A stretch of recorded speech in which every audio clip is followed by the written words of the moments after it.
Hey guys, welcome back inside the Crazy Ant Farm. Oh man, we got the one and only James DuMont coming on the show. Tracksuit Charlie himself. Yes, third time, man. Yeah. Third time back inside the farm, and I'm excited about this one because he's always got something to say. Yeah, seriously. He's got a lot to say. He does, and you never know what it's gonna be. No. So you guys don't want to miss this interview because you'll miss something for sure. Yeah, exactly. This guy is so full of knowledge and just passion for this industry, which is just amazing for the up and comers to hear. I'm so excited for everybody to hear that. But that is later on in the show, and now let's get a little crazy. Yeah.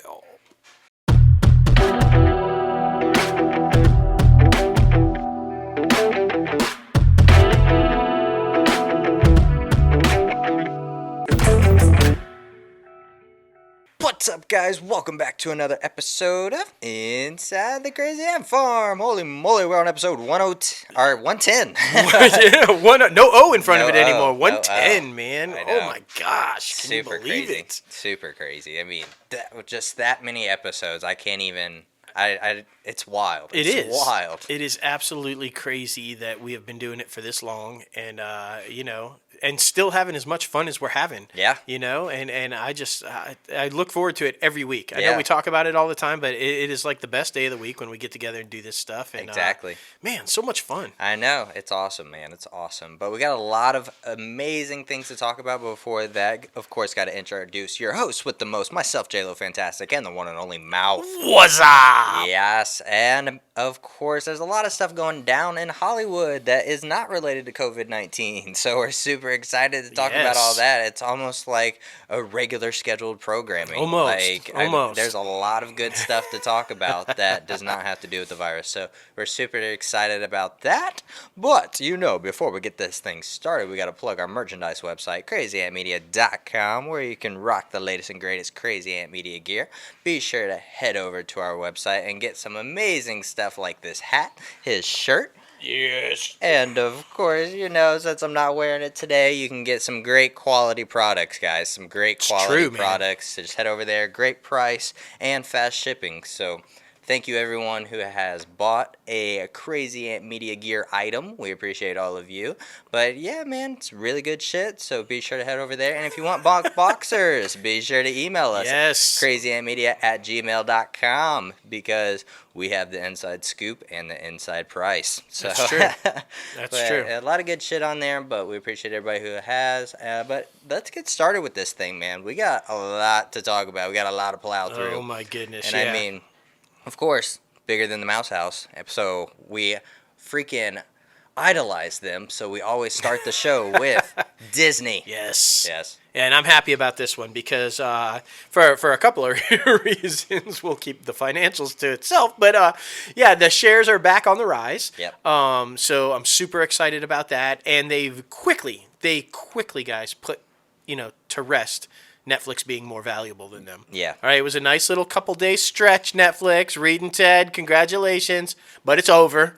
Okay, the mouse has reclaimed the spot. Don't get too excited, Yeah. all right? Now, that's because, obviously, everything has been kind of shut down. We're talking about no live sports, right? No cruise ships going out. No movies being made. ESPN and ABC aren't showing, any of the sporting events that they're normally showing and everything. The theme parks are closed down. Guys, they took a hit, man.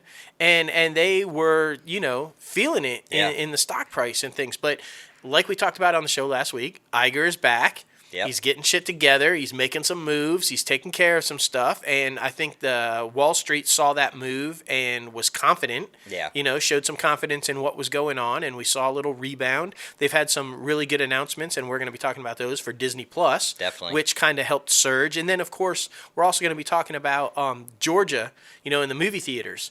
So that news helped on Wall Street. The fact that maybe they should be, getting some films back out there soon. So all of that played into the stock price going up. Yeah. So good for Disney. Yeah. What is Iger's official title again now?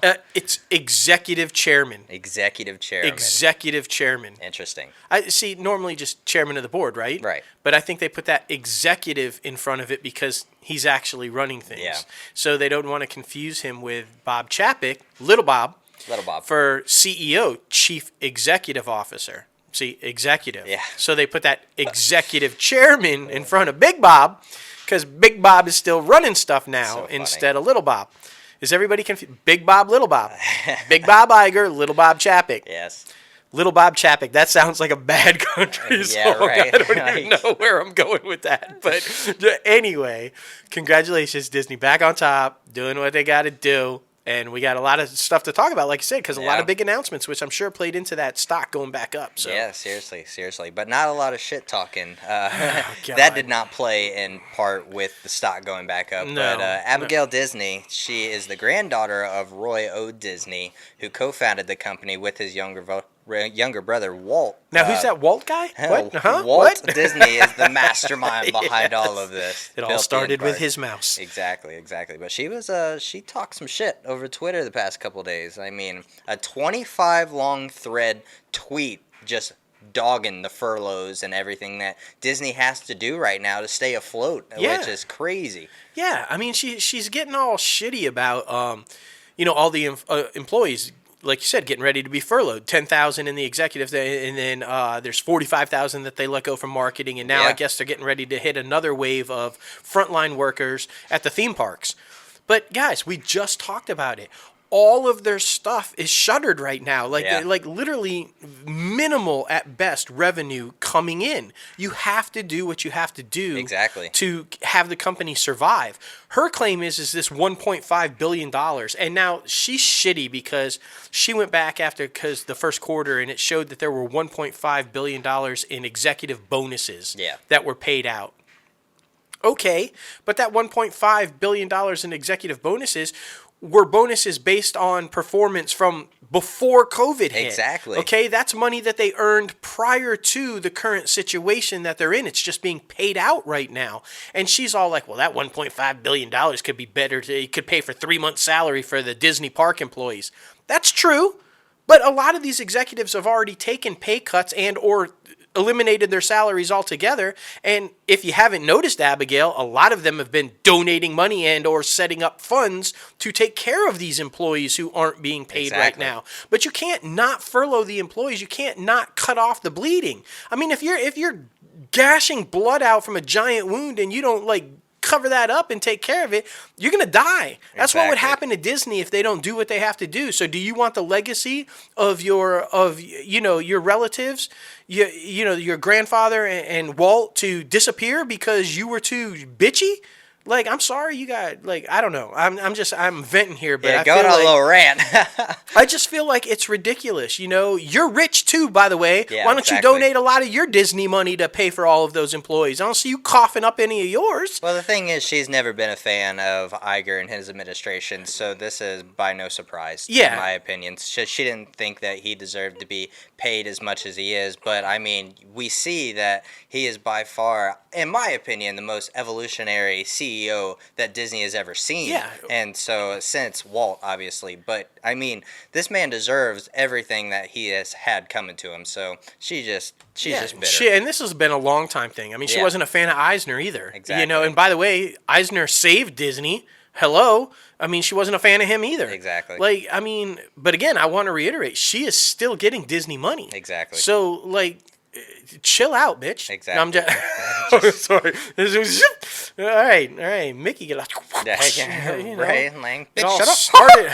Exactly. Goodness gracious. Woo. Okay. All right. You Done with good? Abigail. Yes, Done with Abigail. Oh my goodness! But some exciting things. Season 2 of The Mandalorian. We talked about the documentary series. Gonna Yes. hit May the 4th. Doesn't debut until October, but pre-production has already begun on season 3, Yeah. guys. How badass is this? So this one's going to be pumping out. I mean, when Solo Star Wars story hit and they saw kind of the flop on that one, some executives did say that the future of Star Wars is on streaming and an episodic series side of things. So this makes complete sense that they're just trying to pump these out because, I mean, I think it's better told in a long game type of situation. Agreed. They have more time to build the character development and tell a lot more story like this. So. Well, and that's evidence just in the fact that the Skywalker saga was 9 films. Yeah, exactly. 9 films. I mean, it's definitely, I agree with you wholeheartedly. I think it is more attuned to an episodic, long time frame kind of storytelling.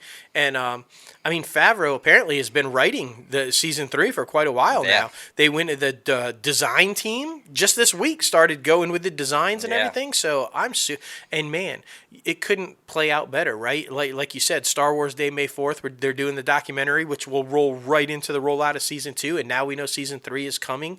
All of that had to have pumped Disney stock up a little bit, man. For sure. And I feel like this man Favreau is just always working. He's either always doing something on that creative side of things, and then when he's just chilling, he's also making the chef show. Yes, he's cooking. Like, He's cooking. exactly. So this man is like crazy busy. It's amazing that he still has a home life. He's like, definitely my like. I know yours is Seth MacFarlane. Mine is Favreau. Yeah. He's just my go-to guy. I'm even cooking. Yeah, exactly. Like I have reinvigorated my joy in cooking. Now it's a passion for cooking because of Jon Favreau. Yes. I'm like, no, I want to direct and cook. Yes. Thank you, Jon Favreau. It's all because of The you. guy is so inspiring. He is. Like, it's Bob Iger on the business side, on the creative side, Jon Favreau. I Definitely. mean, come on. It now. makes sense, man. It makes does. sense. And I mean, we were talking about it. Disney has announced another Star Wars series in the Yes. works at Disney Plus. Now, we don't know a lot about it, but we know that the series hails from Leslie Headland, the co-creator and showrunner executive producer from Russian Doll. That was Yeah. a huge hit and like Emmy-winning hit series that was for Netflix. So it's going to be good. It's going to be good. It's going to be female-centric series. So It might be eccentric too. You never never know. know. Well, You never I tell know. you what, I wonder. So the question would be: will we see Natasha Lyonne, Right. like show up in it? Yeah. Then it would definitely be eccentric and centric. I mean, because Exactly. but I love her. Yeah. So, and if it's being done by the same people, I mean, it Yeah, would I beg mean, the question. we've been seeing a lot of huge people pop up in these Star Wars series. Like with the Mandalorian, we saw Bill Burr pop up, Yeah. comedian. He was also on the Chef's Show, so I'm guessing that played a big role in it. Them talking and they're like, "Hey, I think I have a part for you on the Mandalorian." Right.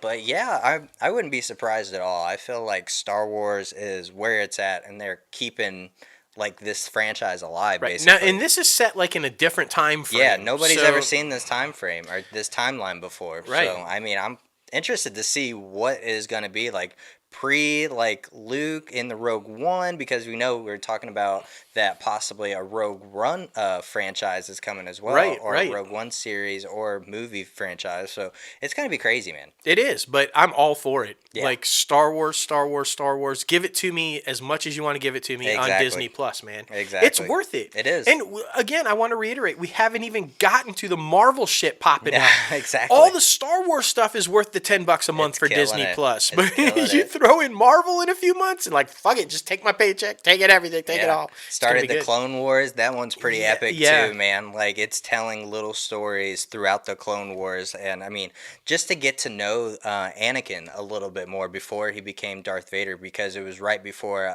Phantom Menace, before Right, he went right. to the dark side, and like Palpatine's in it, and he's still playing like he's a good guy. So it's a really good series. And So, Rosario yeah. Dawson's live action character is also in it. She's going to be like, Well, you she's know. gonna be popping up in the Mandalorian. She's gonna Exactly. be playing a Scow, or I forget her name. I've been trying to memorize it, but I keep forgetting. We know I'm bad with memory and bad with names, but It's okay. yeah, she's gonna be in the Mandalorian, based off the popular character that's in the Clone Wars. Right, so that's going to be epic. Yeah, I'm super excited. But a lot of other things happening at Disney. They're set the streaming only premiere date because of all this shit that's happening. Artemis Fowl, a lot of promotion has been happening over the past year, honestly. I've been seeing this like poster with the eyes. It looks like big old bug eyes for this sci-fi fantasy live action thing going on here at Disney Plus. Yeah, and this one was supposed to be. They were like really on this one for Yeah. a big theatrical like blockbuster at the box office. They really had a lot of confidence going in with this Yeah. one. Unfortunately, it's never going to see the light of day at the box office. Yeah, but, exactly. You know, I think I think when you're taking a shot in the dark, which I think this one might be, Agreed. It kind of reminded me a lot of a series of unfortunate events. So I feel like if you're taking a shot like that, it might as well go on the streaming platform rather than push all that marketing for the theatrical release and all that. So I think this is good for Disney Plus. It's a good original content piece for Disney Plus, and I mean that's their thing that's booming right now, especially during this time. So stick towards the streaming service, honestly. yeah. I mean, you know, it's it's a safer bet. Agreed. So I don't know. This next one is like really crazy to me, and I'm wondering if The Voice is going to follow suit or not or whatever. But as you guys know, everybody's quarantined, stay at home, kind of thing. So what do you do with these live, reality shows, singing shows, right? Yeah. The competition. Well, when American Idol returns, guys, they're doing it from home. Interesting. What? Yeah, from 40 different locations, but basically your top people, your top 10 and stuff, they're going to do their live performances from home. Yeah.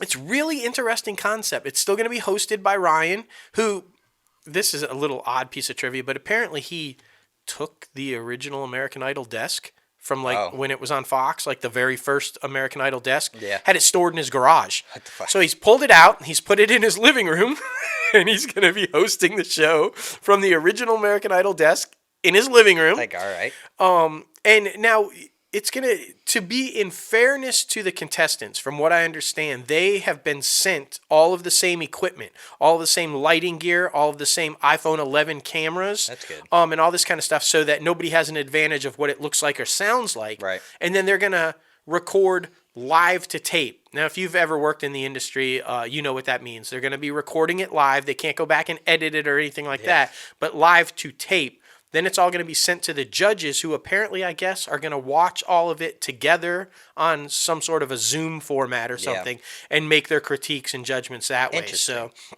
yeah, I mean, you got to do what you got to do, right? Yeah, I mean, it's a big show for ABC. Yeah. And so you got to do what you got to do. But like I said, I'm curious, will other live reality shows kind of follow suit with that? Because I'm guessing that The Voice is going to be running into that situation soon as well. Yeah. So I don't know, man. It's going to be interesting. I know, right? I know. Lil Cam's still watching it. She just watched the latest episode, and it's all still like live audiences and everything. Right. So it makes me wonder if like they finished filming and finished taping like before this happened. That's a good point. I don't know how like they pace out their stuff. So, right. I mean, yeah, it's going to be interesting, man, especially since like this is apparently going to change the world. Like everything is going to be different before and after. Like it's crazy. It's true. Super crazy. But something that we think is amazing and that we really need to find a place to watch this on, the Michael Jordan documentary Last Dance scored huge ratings for ESPN. Huge. An average of 6.1 million viewers tuned in to watch the first two episodes,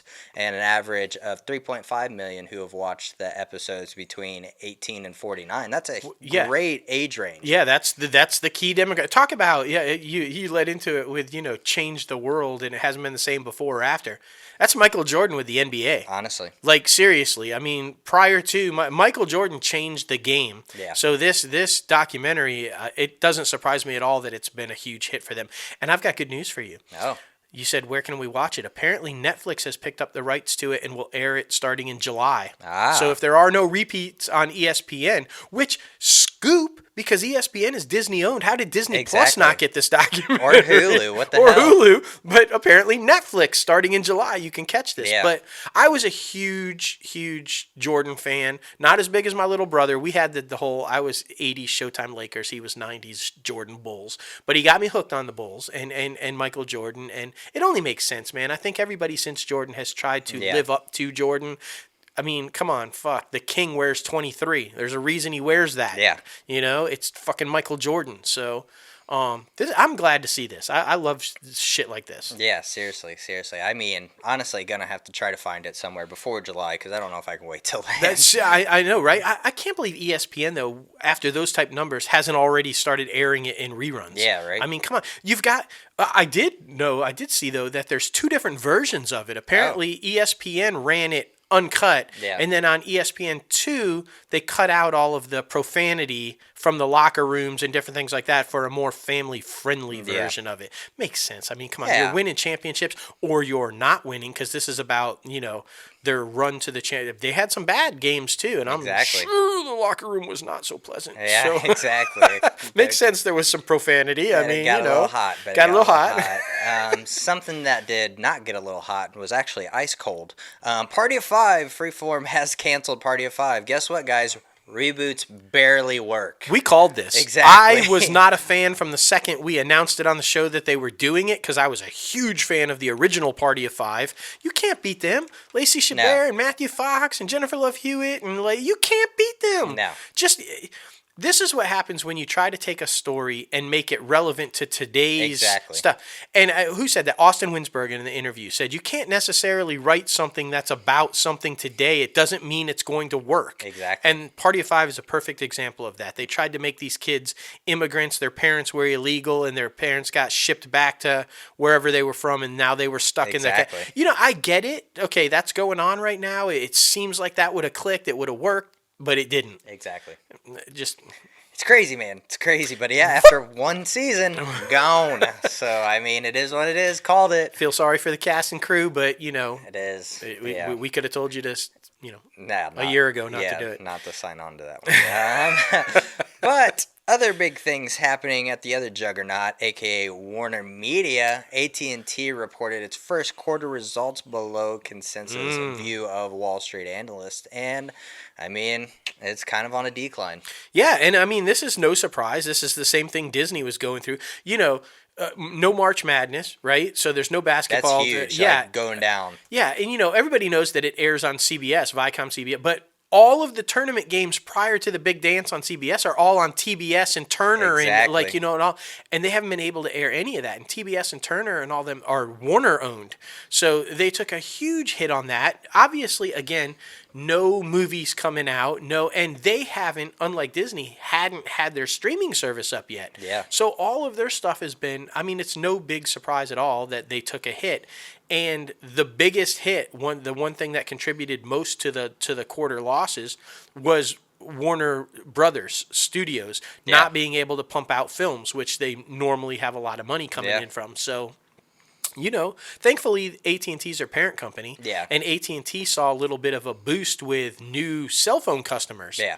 And, oddly enough, everybody was kind of like, oh, I'm kind of shocked by that. I'm not. Even though the stores are closed, you can sign up online, right? And so it doesn't surprise me at all that a shit ton of new people are signing up for new phones and new cell service because they're probably all FaceTiming and shit for quarantine. Exactly. So that helped them a little bit. Just a tiny bit. But you brought up the streaming service. They finally put a release date on it. They've been saying May, but now official release date is May 27th.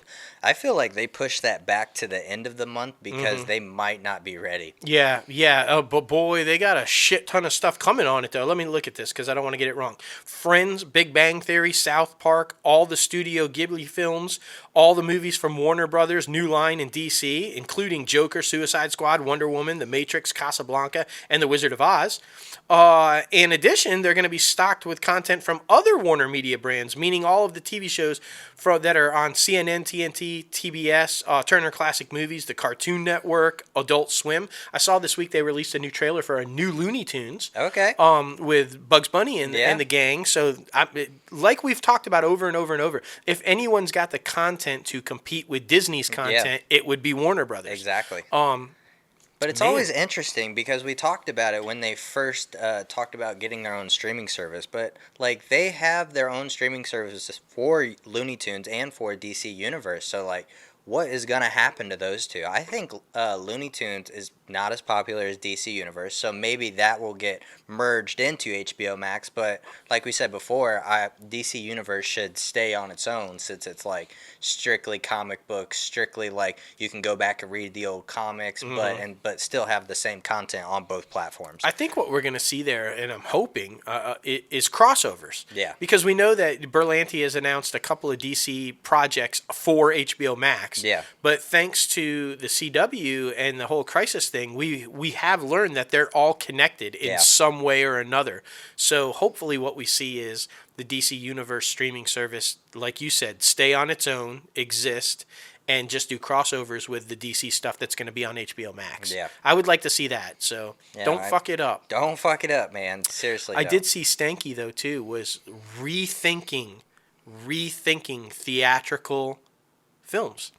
He said he doesn't think that it's ever going to go back to being the same, and will it be worth it, or do they just focus on streaming content and a new era of how films will be distributed and released. Don't panic. He didn't say they're never putting another movie out in the theaters, but he's rethinking it. Exactly. So, we always talked about the streaming services being the cut the cord thing and getting rid of cable and getting possibly rid of theaters, but I mean, it's actually the virus. The virus is going to get rid of all this shit, and then like you said, only big tentpole movies be in the theaters, which I think it's going to go back to that. I think so too. Like maybe 1 or 2 new movies every once in a while, and it be cut down to like a 3 theater like venue. So right, I mean I'm okay with that. I talk about all the time. One of my favorite movies is The Majestic. I like the whole big old school theaters where it's literally just one screen and one movie playing, and you can go in and have the joy of what it used to be like to go see a big movie. And so I do hope it goes back to that. We brought up Friends. Right, it's going to be on HBO Max. I know you're excited about this next one. Yeah, for sure. But before we get started on that, $14.99. The price point for that is $14.99. So, not as bad, competing with Netflix. Yeah, so a little bit more expensive than Disney Plus, but we'll see. Yeah, if it's like $20 for HBO Max and DC Universe, like if they did like a bundle thing, I think that would be worth it. That's a great point. I mean, and something to bring up with Stanky and the guys. Are they going to do a bundle like Disney did? Exactly. So we'll see. But yes, Friends, guys, it is back on. Everybody saw that it was halted indefinitely, but not too indefinitely. The cast members have announced too that the fans will have a chance to meet the cast and attend the taping of the HBO Max reunion special happening later this year. The contestants is a part of a All-In Challenge, which collects donations for America's Food Fund to help Meals on Wheels, No Kid Hungry, and a whole bunch of other organizations during this crisis, and just in general to help people get fed during this time. Can you see? I'm just looking. I'm just watching the excitement on your face as you were delivering the news. I would love to do that. And if you win this thing, if you win it, you can have a chance to sit down with all of the original Friends, all 6 of them, have a cup of coffee at the freaking Central Perk, guys. Yes. It is fucking crazy. I mean, you see my friends over here. You see them. Oh, my goodness. It would be pretty damn cool to be able to do it. I mean, you can tour the set, at the Warner Brothers studio lot and everything, but that ain't the same as sitting on the set with the friends. Yeah, doing it, that's just completely different. Like, it's wild. Well, and it's for a great cause, guys. Yeah. You're raising money for the food banks, and I mean, come on now. I'm not familiar, and we can drop this information, and maybe we'll let you guys know in a quick post or something. But I think you could just donate any amount, $10, 15, and it gets you into this contest. Yeah. So if you can't drop $10 to sit with the friends, no. I'm just saying, man. That's pretty big. Exactly. That's pretty big. Exactly. And I mean, everything happening at Warner Brothers, it's all been a little chaotic. I'm not gonna lie about it, but Warner Brothers has changed the release dates for the Batman and the Sopranos sequel. Yeah. I wasn't happy to hear about this one. We kept talking about, production delay with the Batman. Yeah. But they never really said, will it pick back up? Will it affect the dates? Will it still? Well, Apparently now they have confirmed it will affect the dates. Well, something weird too. Fucking what's-his-face, Matt Reeves was like, I'm completely rethinking the film now. Yeah, now that he's been sitting there looking at the footage already shot and kind of like, he's thought about rethinking. I'm like, no, don't. Because they also released the official synopsis. Yeah. And after hearing the synopsis, I'm like, don't rethink shit. No. Like, guys, I know there's 3 people in it, right? Just in case you missed this. You got the Riddler, the Penguin, and Catwoman. But it's one villain, guys. Yeah. It's solely focused. It's going to be focused on the Riddler. Yeah. It's Batman year 2, basically. It's his second year in action. And they're going full film noir, detective skills. World's greatest detective. It's during the mayoral event. People are running for mayor and they're being killed. And when they're being killed at the crime scenes, there's riddles. Yeah. So we know. Main villain is going to be the Riddler, and Batman and Commissioner Gordon are going to team up to try to take down who's killing all the mayoral candidates. One of those mayoral candidates, Oswald Cobblepot, the Penguin. AKA. But he's a good guy in this one. Yes. That's what they said. I'm just giving this from the official plot. And then Catwoman is going to be the anti-hero. good, bad, but more good, and she's Yeah. going to be helping Batman out. But it really is only focused on the one villain, Yeah. Riddler. And this sounds all amazing to me. Yeah, exactly. So Matt Don't Reeves, rethink do it. not rethink it. This sounds amazing to me. Exactly. Just keep going with what you had. But the more we're talking about it, the more I think sequels are definitely a possibility for this. Yeah, Like, you know Oswald's going bad Yeah, at some point, exactly. right? And like, do we go with the relationship with Catwoman? Like, what's going to go down with that? And yeah, you got to. So crazy. But we're gonna have to wait. Yeah. June 25th, 2021 is when it was supposed to come out. Now it's all the way into October 1st of next year. Sucks. And the Many Saints of Newark, which is the Sopranos, Yeah. was supposed to be September 25th of this year. Now it's March 12th of next year. Now, Sucks, man. this makes total sense to me, and I want to get these dates right, so I'm going to look. But obviously, with a shift in the Batman, that fucked with all of the DC superhero Yeah. movies. So now The Flash is set to open June 2nd, 2022, instead of July 1st. Shazam 2 is now going to open on November 4th of 2022 instead of April 1st. And one good news is that Warner Brothers is going to keep the release dates, and we talked about this on last week's show, for Christopher Nolan's Tenet and Wonder Woman sequel, which is August 14th. Yeah. Those have not been affected. Those are hitting right when they were supposed to hit. The Flash one makes sense to me. Gives them a little extra time because, from what I Right. understand, Ezra. There's a lot of crazy things happening with that. I That mean, everybody movie- saw the video that with him choking the girl. Like, what the fuck is wrong with him the right whole now? development of this Flash movie has been hell from the get-go. Yeah. So I just don't know what. Just fucking bring the Flash from DC over. From TV from CW, Grant Gustin. Come on He's now. perfect. He is. Just throw him in. Your movie will be a huge It's fine, success. yeah. It'll be great. Don't do the controversy. This guy's classic. He's awesome. Just fucking fill him in and do it.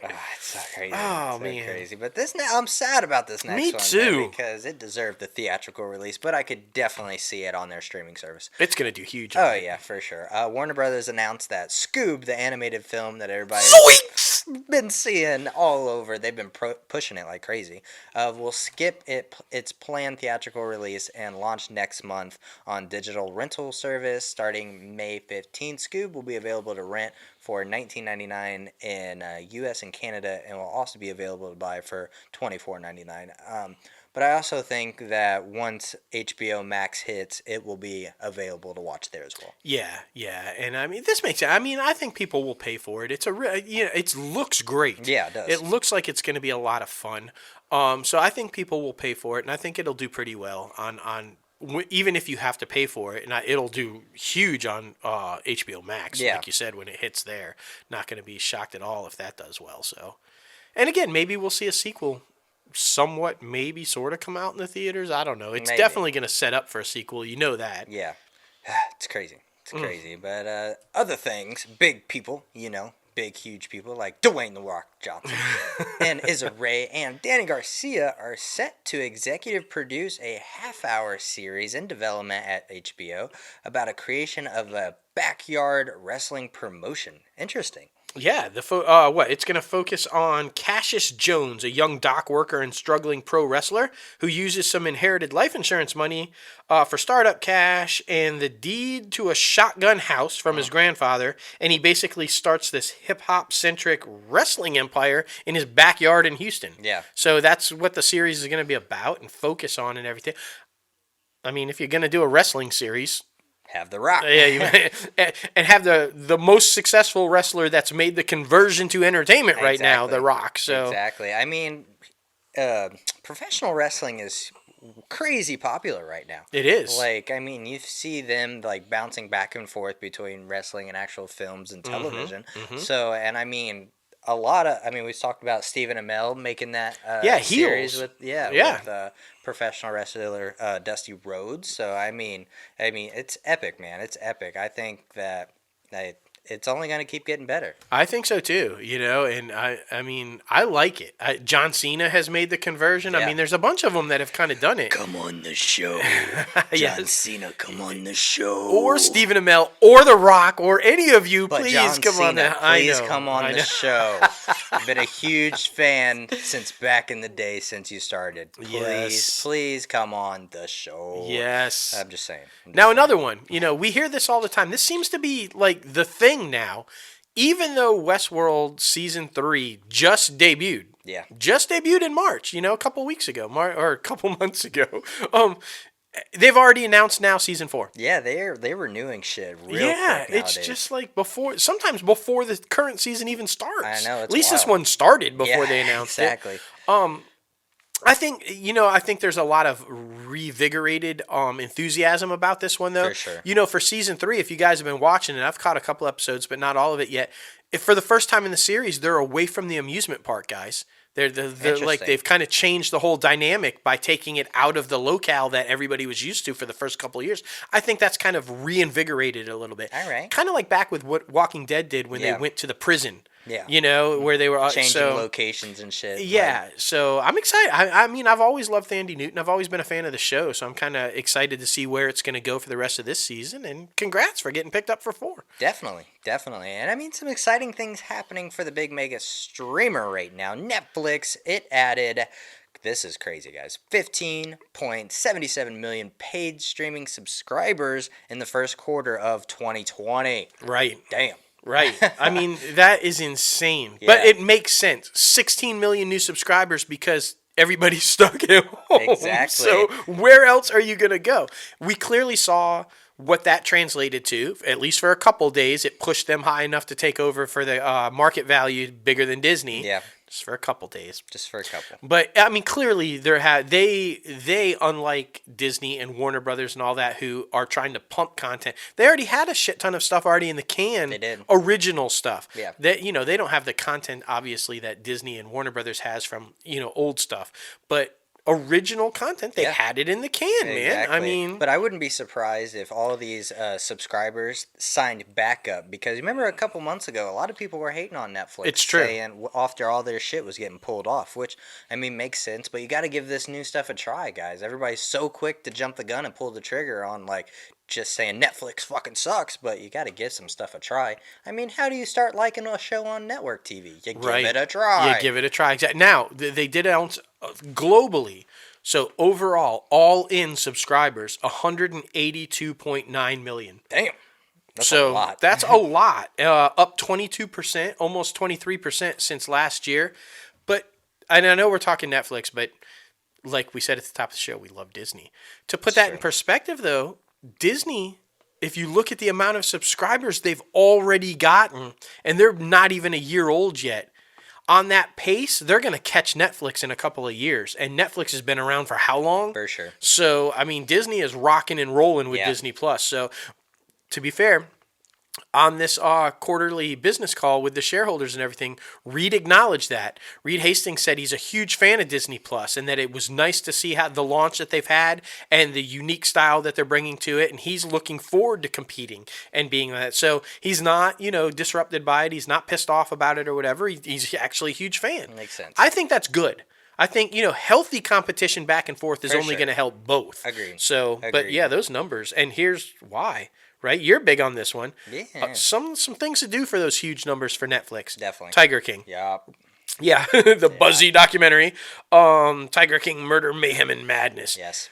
64 million households worldwide watched it or have watched it since March 20th. Yeah, it was crazy. That is a lot. Yeah. I mean, Love is Blind. I haven't watched this one yet. I haven't either. No, a lot of people I'm following on social media have, and they're posting about it all the time, but I haven't watched this one yet. I think I actually watched the first episode of this one. It's like a whole bunch of at least the first episode, like I said.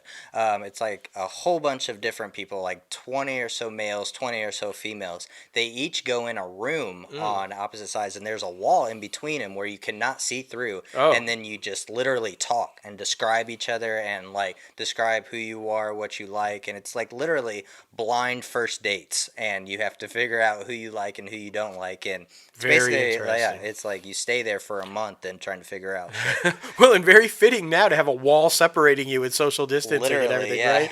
That's so funny. 30 million member households have watched it, so I mean it's doing pretty good. We knew about this, no big surprise. Kevin L. Johnson and Jason Bateman and the gang doing really well. Third season of Ozark, Yes. 29 million member households in the first 4 weeks of its release. Yes. So no surprise there. Ozark's a big hit, Yeah. and a lot of people watching And it. I want to say, just before we keep going, but Ozark was actually had more numbers than Tiger King on its first week than Tiger King's first week. Just saying. No, Just yeah, saying. that's true. Yeah. That's true. So, and see that, so because the numbers are always deceiving. They are. You know, Ozark a little bit less in numbers, but had a bigger coming out of the gate. Exactly. So you never can tell. Now this one though, everybody was kind of shocked at. Reed and Ted even admitted they were kind of shocked at these numbers. Yep. Happy, obviously, but a little bit shocked. For sure. And we're really happy because of our guest this week, Yes. Mr. James DuMont. That's right. Tracksuit Charlie, Yeah. right? The biggest winner, Mark Wahlberg's Spencer Confidential, right? An original take on the franchise. Yeah. Peter Berg directed. Check this out, guys. 85 million member households since March 6th. Yeah. So just a little over a month. 85 million member households have watched that thing. Well, I mean, I know we've What? watched it at least 5 times between both of us. No, so, it's true. It's true. It's a really good movie. It's set up for a sequel. Tracksuit Charlie. I mean, Exactly. come on. You guys have seen the pictures everywhere. Our boy James in that yellow, bright-ass banana yellow tracksuit with his bright-ass banana yellow Ferrari. I mean, Exactly. how can you not want to watch that? Exactly. Right? Like, Exactly. Kill Bill suit, as he would say. that's right. That's So right. You freaking guys are going to funny. hear all about Spencer Confidential coming up in our interview with James, and you're going to love it, man. Yes, It's been great. Definitely, definitely. Now, I mean, they are also acquiring some films because, you know, they're trying to rack up their own content as well. They acquired the global rights to China and to, like I said, global rights. Millie Bobby Brown's newest film, Enola Holmes. We talked about this a couple months ago with, it's basically like she's the younger sister of Sherlock Holmes, and Right, she's right. also going to try to be a detective and everything like that. But I feel like Millie Bobby Brown played a big part in this just because they've seen the global impact that she's had from Stranger Things, so they wanted to pick her up with this film. And it makes sense because Sherlock himself, Henry Cavill, who they've also have a proven track record now with The Witcher. Yeah. So, I mean, come on. They've got Millie and Henry. They know this thing's going to be huge, right? Exactly. It's also got Sam Claflin in it and Helena Bonham Carter. Yeah. So the cast is phenomenal, Yeah. man. So I think it's going to be really good. Yeah. And then Melissa McCarthy. They also acquired the rights to The Starling. Yeah. With Melissa McCarthy and Kevin Kline. Yeah. And Timothy Oliphant, who, with Drew Barrymore, their show on there. So they're proven people, you know, that Exactly. they know work on stuff. This deal is crazy, though. Just sight unseen going for the script, $20 million. And here's the beauty of it. This is another one. You guys know Melissa McCarthy's like famous for comedy, right? Right. But if you're a Gilmore Girls fan, you know she can pull some dramedy off, too. She can. And she has been making that conversion into drama. Well, apparently this is one of those. Thankfully for Netflix, this shit was completed before COVID. Yeah. It is good. Principal photography has wrapped. It's in the can. It's good to go. And it looks like they're so impressed with Melissa McCarthy's performance in this film. They're holding on to it. They're going to release it during award season. Oh, wow. So That's epic. yeah, I mean, I'm excited because whenever she gets dark and dirty, I always like them. Yeah, So I think Netflix, man, killing it with some films. But yeah, like you said, I mean, paying a lot of fucking money for these films. Like, they just paid out the ass for that Gal Gadot, The Rock, and Ryan Reynolds movie. They Right. paid like around $20 million for this one. So, I mean, they're trying, man. They're trying. I feel like they're really trying to make a run at the award season. So, They are. And how do you do that? By spending money. Yeah. They also announced Wednesday that they plan to offer another $1 billion in senior notes to raise fresh cash. Yes. They, give it all the kind of thing. They talk about, it's going to go into corporate stuff and all that. But they also clearly say it's going to be used to put towards spending on content, Yeah. obviously. And their exact general corporate purposes, which may include content acquisition. Of course it includes You can't be paying $20 million a pop for films and not need Right. money, right? So, here's the crazy thing, though. They just did it back in October for $2 billion, right?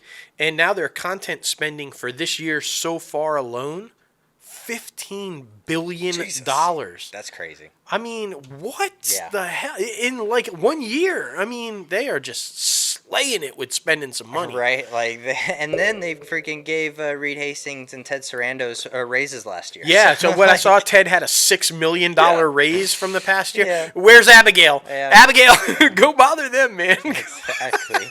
Is there any relative in Reed's family or Ted's family that's pissy about it? Right. Like, I just want to know. So funny. It's so funny. Well, we know that CBS Viacom, they are also in the running with the film Game. Yes, Paramount. Yeah, I mean, Chris Pine obviously didn't sever too many ties or burn too many bridges with the Star Trek series or the Star Trek franchise, because he is now in negotiations for Paramount's reboot of The Saint. Yeah.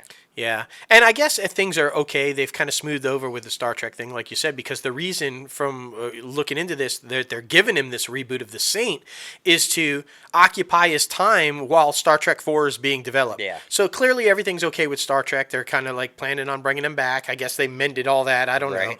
But The Saint... Huh? The Saint, What? I mean, this thing's been around forever. There was like a old film back in the 60s. There was a TV show of it. And Yeah. I mean, my first introduction to it was back in the 90s with Val Kilmer and Elizabeth Shue. Yeah. And I thought that movie was great. I was working at the theater at the time. I was a projectionist. I was like, I watched that thing like 50 fucking times. Yeah. But I thought that was pretty good. Yeah. So, like, why are we doing a reboot of it? Exactly. Like, I mean... It makes no sense, man. But it's the time of reboots. We know this. I guess. We know. I mean, I like Chris Pine. I'm a Yeah. huge fan of Chris Pine. Same. And oddly enough, he kind of resembles what Kilmer looked like back in the day there. So, I mean, I think it would be okay. I just, like, why do we need that? Yeah. Like, they did say, though, they're hoping to make a franchise out of it. They want that was the plan for Kilmer, too, which never kind of developed. Yeah. But so maybe that's what they're going to do. Maybe they're giving him another franchise. Interesting, man. Interesting. But you got Dexter Fletcher coming on from Rocket Man to direct the film, so that's pretty exciting. And Seth Grahame-Smith wrote the script. So Yeah, Interview with a Vampire. Not Interview with a Vampire. I'm sorry. Abraham Lincoln, Vampire Slayer. Not Interview with a Vampire. Yeah, Abraham Lincoln, Vampire Slayer. That's who's writing it. Yeah, that guy's brilliant. So, I mean, you guys are going to love that. Definitely. And I mean, like we said, we're talking about all the studios this week. Sony has announced some good and bad news about the upcoming Venom sequel. The good news is the official title was finally revealed. Yes. Venom, Let There Be Carnage. I love that. I know, love right? that title. So epic, so epic. But the bad news is the film's release date has been delayed, and it was expected to hit theaters October 2nd of 2020, and now instead it will launch 8 months later in June 25th of 2021. Right. That sucks. Right. And now it does suck because we just talked about our boy Andy Serkis, and like I can't wait to see what he does directing this film. Woody Harrelson as fucking Carnage is going to be just Epic. ridiculously epic going up against.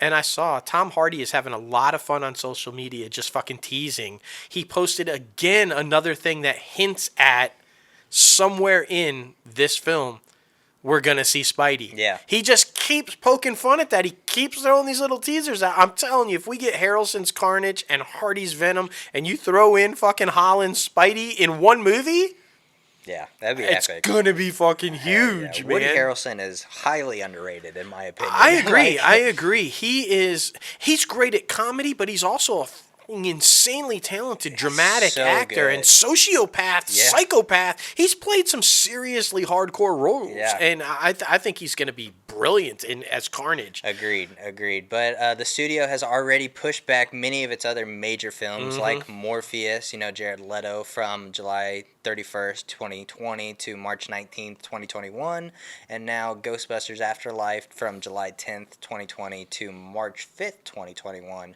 And Tom Holland's Uncharted, which looks crazy. Oh my God, yeah, guys! If you haven't seen the publicity stills for this, Spidey, man, he's like Stone Cold Killer in this one. Tom Holland, exactly. Like, what the fuck are we doing? Maybe an Oscar run. Maybe. Like, we're about to see how talented Tom Holland is, right? Exactly. But that one was supposed to come out March 5th, 2021. Now it's October 8th, 2021. So I mean, good time for award season. It is a good time for an award season. But yes, man, a lot of crazy things. And Sony also announced that Venom writers Scott Rosenberg and Jeff Pinkner are set to write the live-action film adaptation of the worldwide mega-hit series One Punch Man, which is a huge anime series. It is now coming to live action. Yeah, I'm not a fan of One Punch Man. I've never watched it. I'm not a fan. It's good. I'm just I've never. I know you're big into anime. Yeah. And it makes sense. A lot of people from your generation and gamers and stuff like that are into the anime.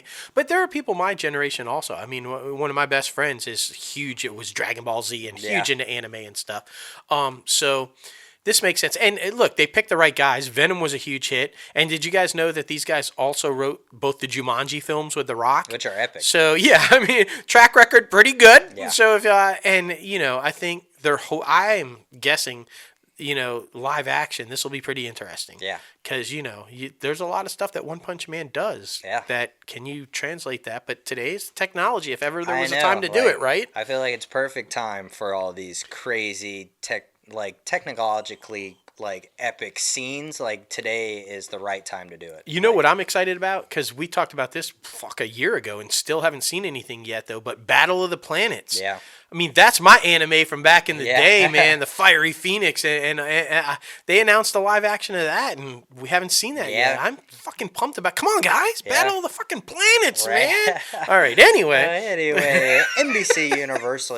They're trying to do a lot of stuff. They just launched the other NBC Universal, like a streaming website or something like that. But also Fandango, which is owned by NBC Universal. Not a lot of people know that. They clinched the pact to buy Vudu from Walmart. It's a digital movie and TV streaming platform from retailing, like I said, from Walmart. NBC Universal is expected to merge the operations of Vudu and Fandango now once the deal closes, but for now there will be no immediate changes to either service, so if you have one or the other, things are going to stay the same. But under the deal, Vudu will continue to provide back-end infrastructure for the movie and television sales and rentals on Walmart.com. Yeah. So, and this one, Vudu, has always been for the kind of older, lesser known kind of stuff. You can rent them at a really cheap price on Vudu and everything through Walmart.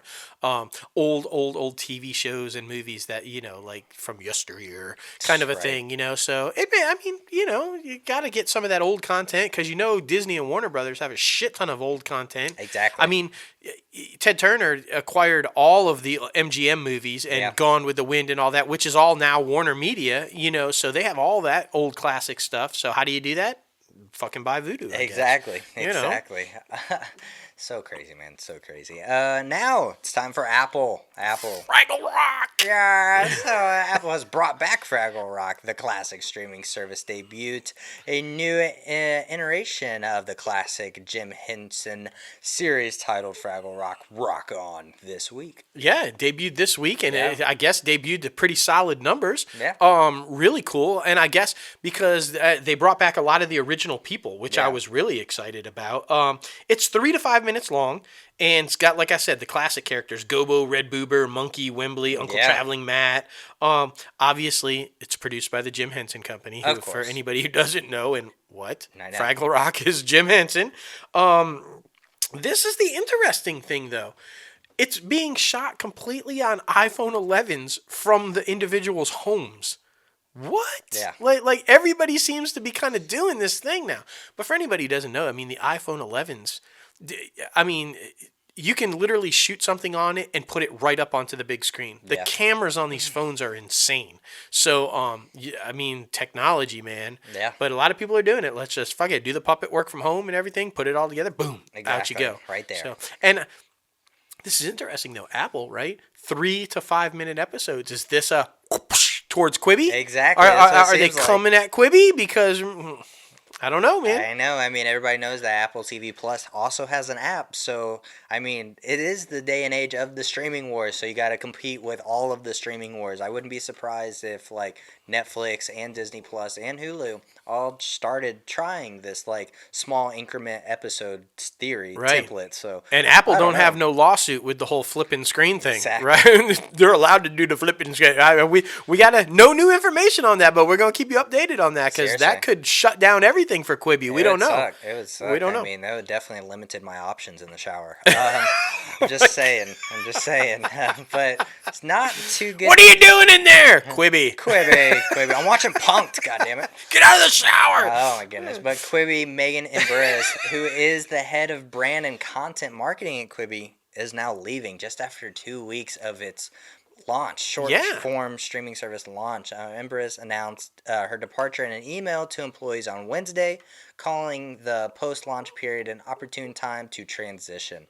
Which sucks, man. Yeah. I mean, what the fuck? They're having a lot of bad luck. They honestly. are. I mean, she's been with Quibi since the beginning, since the whole thing. But I mean, it literally just launched. Yeah. And now she's like, flip, out of here. Gone. She was at Netflix for a long time before Quibi snagged her. Yeah. So I'm wondering where she's going. I mean, that statement kind of like for perfect time for transition. Like, where are you going? Exactly. What, you jumping ship to one of the other competitors? Exactly. Do you have an offer on the table from somebody else? I'm just wondering. Let's just throw this conspiracy theory out there. Apple, who just did 3 to 5 minute episodes of Fraggle Rock. Wild. Do they need somebody that's really familiar with short episodes on phones Wild. to go there? Let's just put that out there.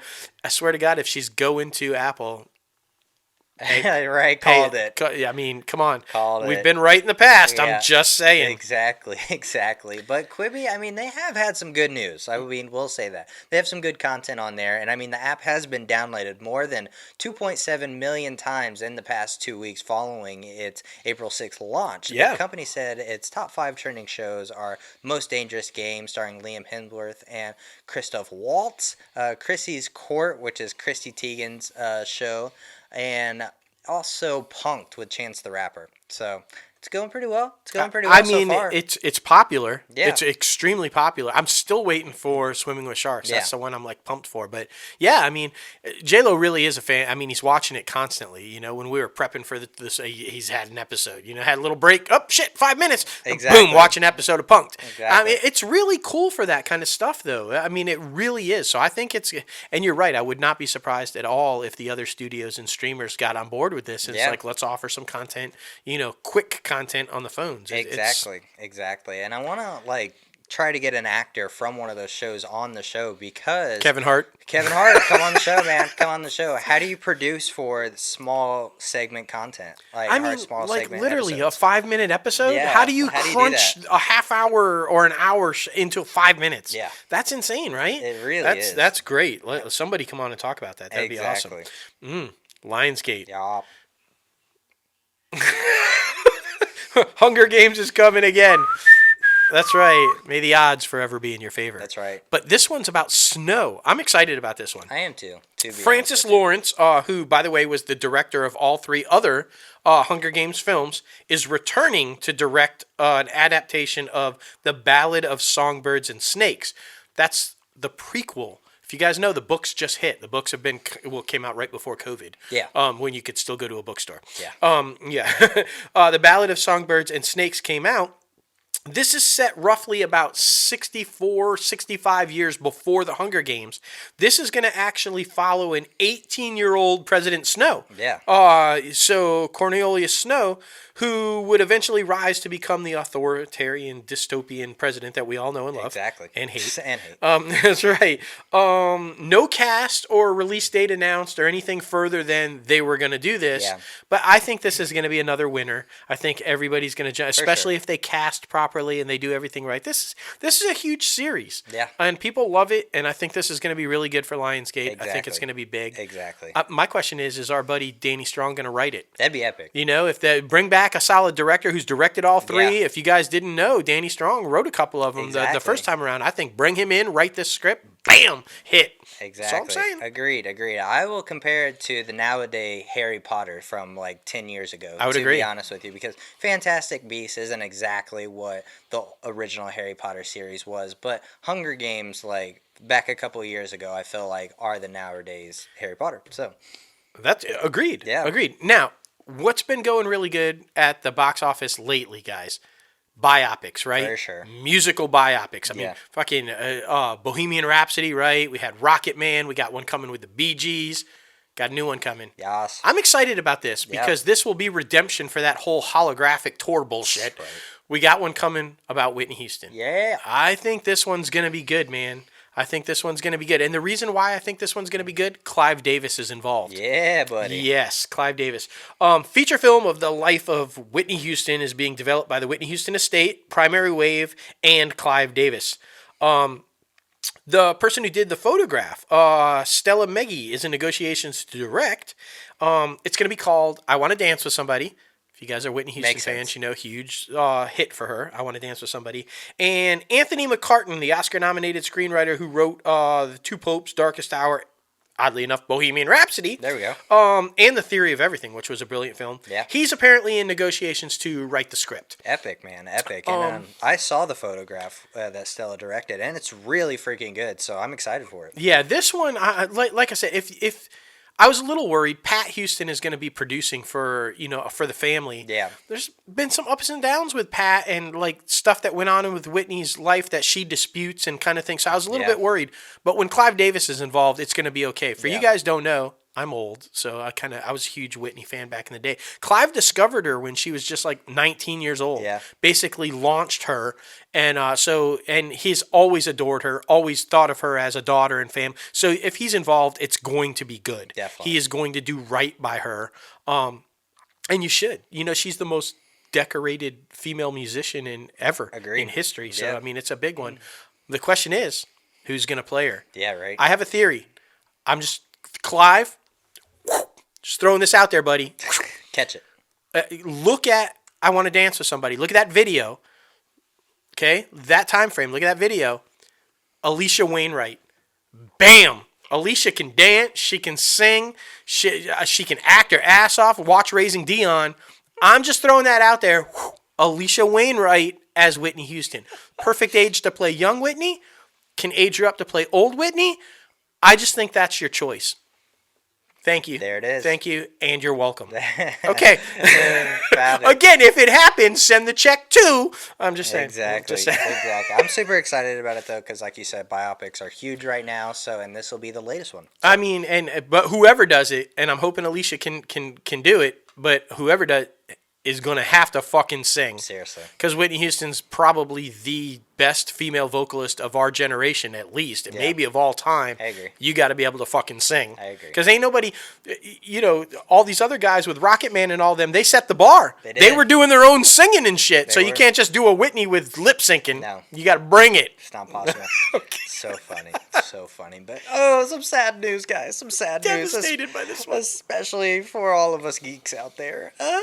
San Diego Comic-Con, biggest Comic-Con convention ever. 2020, canceled, guys. I hate that. We finally make the move out to fucking California, and then being the huge superhero geeks that we are, they fucking cancel the biggest comic book convention ever. Bow. In the 1 year that we could have probably gone, no. I know. It's so sad. And this is the first time it's ever been canceled since its start in 1973. Yeah, and you guys wild. know. I mean, it's been around since 1973, right? Kind of one of those, everybody in the closet, kind of, you're going to a comic book convention, you geek. Bitches. But over the last 10, 15 years, this thing has turned into super mega worldwide phenomenon, and the studios know it. They go there specifically to launch their superhero movies and to bring out their kind of stuff. So this is a devastating loss to be able to promote what's going on. I agree. With the upcoming Disney Plus Marvel shows, with Wonder Woman 1984, with Venom 2, like all this stuff, you would have seen panels there promoting the shit out of that. Yeah. Not going to happen. Not going to happen, guys. Not going to happen. Something else that's kind of weird. That sucks. It's weird. I don't even know how I feel about it. A-Rod and J-Lo. Yeah. Why? Like what? Why not trying to get a stake in the Yankees? Maybe because they don't like you anymore, A-Rod. But they are going to try to get a stake in the New York Mets. Nobody likes the Mets. No. Okay, first of all, you're right. A-Rod played for the fucking Yankees. And Jenny's from the block. Right? Like. Okay, you're from the Bronx, bitch. That's Yankees. Why are y'all trying to buy the Mets? Like, what the fuck? Yeah, This is why it'll fail. Exactly. Because you're a Yankee and she's from the Bronx. no way you're getting the fucking Mets. I'm No. just saying. Okay. Just saying. And just another saying. reason it might fail is because the price tag that they're asking for is $2.6 billion, and A-Rod and J-Lo's combined. Not this J-Lo. No, not not this me. J-Lo. We'd be rolling in some fucking shit and making movies left and right, Right. if this J-Lo was worth. But their combined worth is only about $700 million. It's like, That's about I don't know, 2.3 billion short. Not enough. So you're not.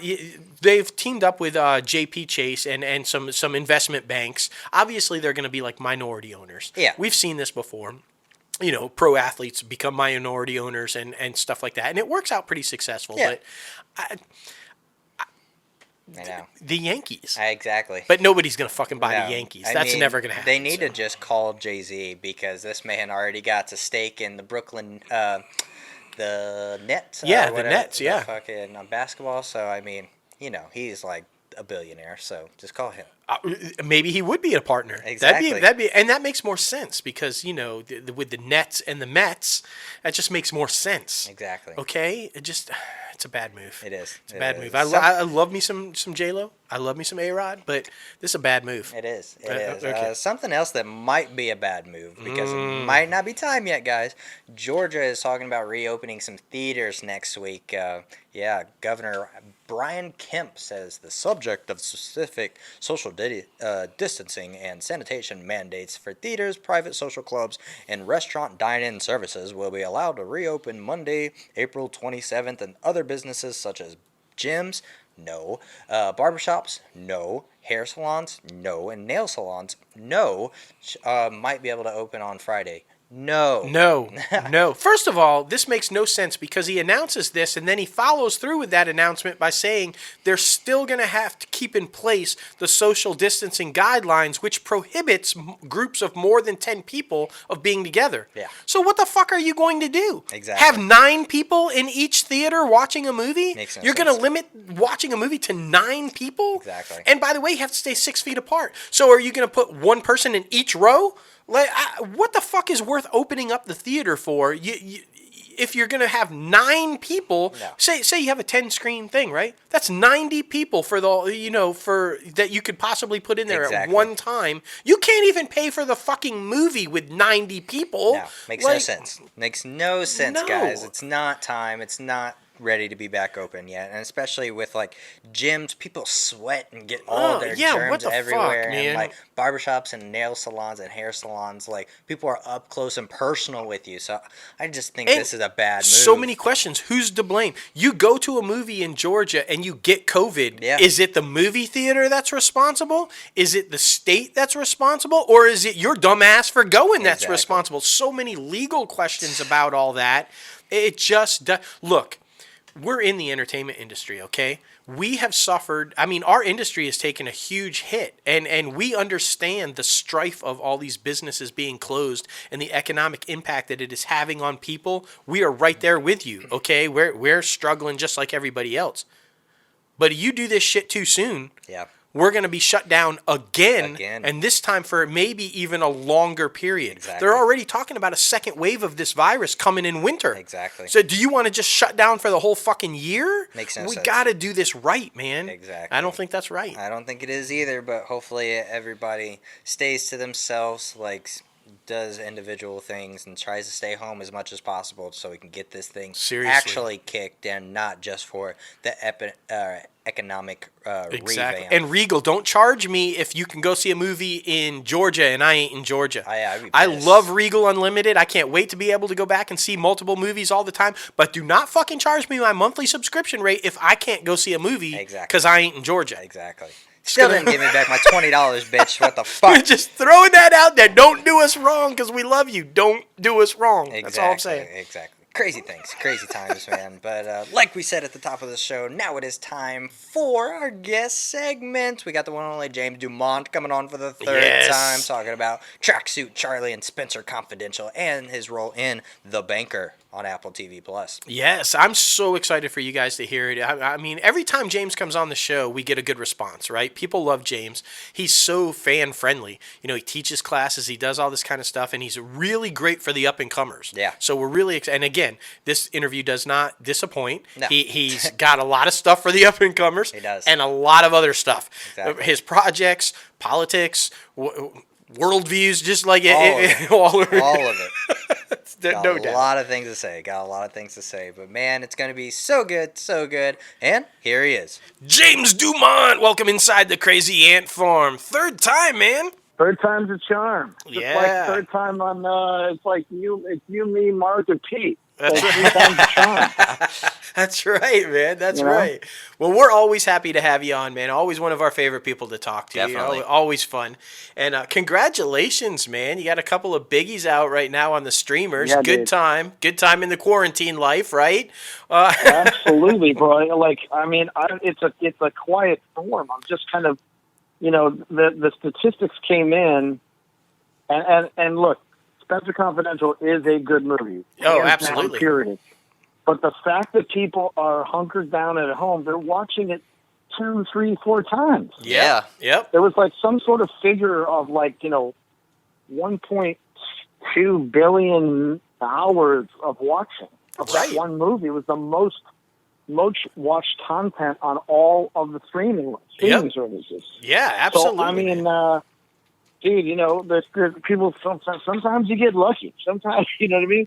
Sometimes your timing is just like, and then the banker, which went through a whole bunch of stuff of like trying to get released, and then the daughter comes out and accuses the son of who's got the rights to the story. That's all thing, and Apple pulls the plug, and we're like, poised to be Oscar.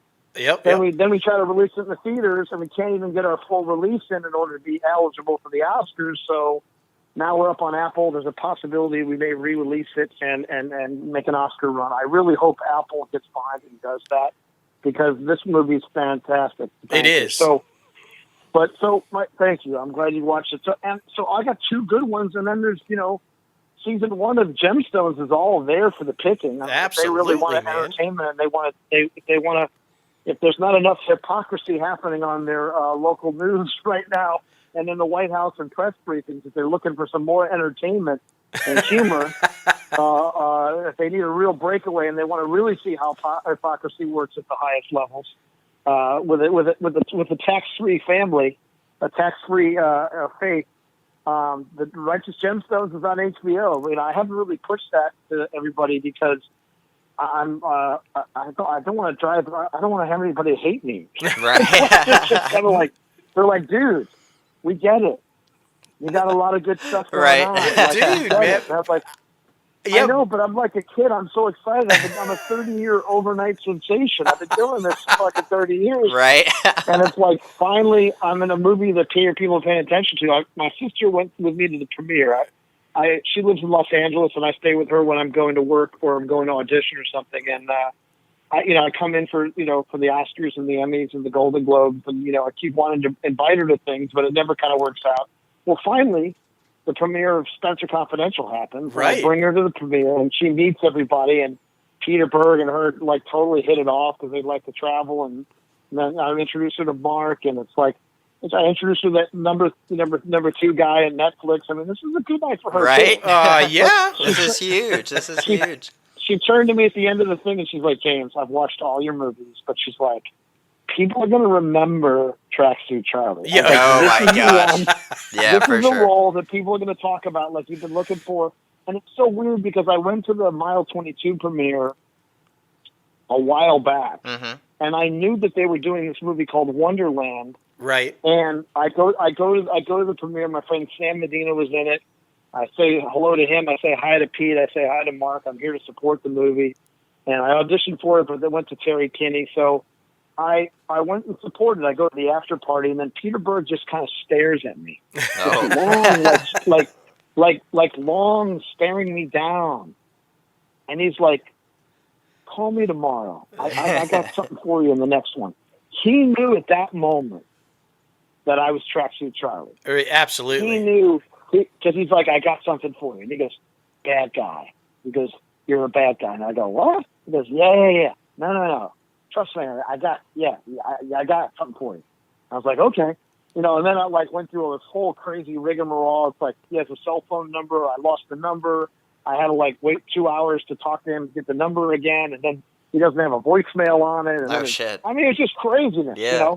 But then the offer comes, and then I meet with Virginia Johnson, who's the costume designer. I mean, when you get a great costume designer, let me give kudos out to the costume designers. When you have an amazing, and I've had amazing ones. I've had Oscar winner Ruth Carter, who did, Black Panther and Right. other movies. She did the Butler for me. And so, I get amazing ones. Daniel Orlandi, I get Trumbo. I get amazing costume designers. When you get an amazing costume designer, half your job is over as an actor. That's so true. Look, And nobody. when your tracksuit Charlie and the end tracksuit is the Kill Bill, Oh yeah. Right. and your car matches your tracksuit. Yeah. You could speak Chinese and it wouldn't matter. Right, like that's the character Like, right there. Exactly. It's That's the iconic, character. man. Nobody is going to forget Tracksuit Charlie. There's no way. No, I mean, I've Thank you, already man. watched this thing twice, and I'm ready to watch it a third time again after Absolutely. talking to you. Love it, man. Love it. Thank you very much for that. I appreciate it. I don't know how those residuals are going to work on Netflix, but I every time somebody's watching, it puts a roof over my kid's head. It puts my kids in college, and we get to eat in this time period. So I have. It's very simple. You want to help. Everybody needs binge watching, and we're here for you. But watch more, and that just works out for everybody. It's a supply and demand. For sure. Absolutely. Well, and it's such great source material. I mean, anybody that's familiar with the novels and the books, or even the TV series back in the day, dude. with old Bob Urich and Avery Brooks, man, Right, I was a yeah. huge fan there. So, and the movie I was a is. Spencer. I tried to get on the show. I had my SAG card. I was in Boston at college. I'm trying to get on the show. I tried to get on the show locally Yeah. and everything. Yeah. Oh, shit. So I mean, I remember well. And the good thing is, dude, there's 22 of these books. Exactly. Yeah. Exactly. The current deal right now, it's a 3-picture deal, but there's 22 of these books, Right. man. And this one was such a hit, and they set it up. But there's a second one already out of the gate. I mean, come on, this Absolutely. is a slam dunk. Exactly, There could be exactly. a Spencer Confidential movie once a year Yep. for 20 years. And Netflix has all the rights. They grab the rights for all the old Spencer buyers, which are on Netflix. Yeah. Oh, man. So, I mean, it's this is the good news is you'll appreciate this. There was a draft. Once I got cast, there was a draft that went out. I call it the death draft. Oh, shit. the Grim Reaper draft. Well, the Grim Reaper, it ripped away almost every single line I had. It ripped out the whole scene of Mark putting my face into the footpath. Spoiler alert. And I get the machete to the head. I get oof. fucking, I get it. Not Michael's character. So Pete says, a rewrite's coming out. Check your email. Give me a call if you have any questions. And I'm like, I said it jokingly in an email because I was in a call and bother room. Right. I said, Pete, man, thank you very much for this role. I'm just happy we're working together again. But what the fuck, dude? I got no dialogue here. I got nothing here. And then I get killed. I'm like, no Spencer Confident, no Wonderland 2 for Tracksuit Charlie. Right. I was like, dude, you set up this great character. I said, but then all the good stuff is gone. Yeah. And I said it jokingly. I said, look, I'm just glad we're working together for a third time. This is fantastic. So I said it jokingly, and he came back, and he's like, I'll call you right away. And I was like, oh, shit, okay. Right. And he calls me, he goes, no, man, this is what we call a death draft. And I was like, what? He goes, well, we strip away everything in order to figure out exactly we strip it all down in order to figure out what we need. We're like stripping down the car. Mm-hmm. What parts are most essential? He goes, no, all your stuff will go back in. I go, oh, okay. Like, But fantastic. I was gonna get the machete. Right. You know what I mean? Yeah.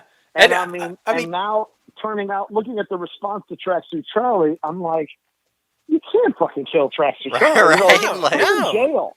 No, and when Put me in jail. Wahlberg, Let Post Malone be my roommate. Yeah, exactly. And when I mean, come on, when Wahlberg flushes the head, man, that's one of the most entertaining parts of the film, man. Thanks, man. I appreciate it. And and my fun thing about that is I've worked with Mark before. This is my third time, and that day had been I don't think it was the first day of shooting. It was somewhere in there. I hadn't seen him in a while, and so, that was my stunt guy did the first drag was me, then a little bit of the, but then some of the heavier physical stuff for me. But dude, that's my face in there. Yeah, I was vertical.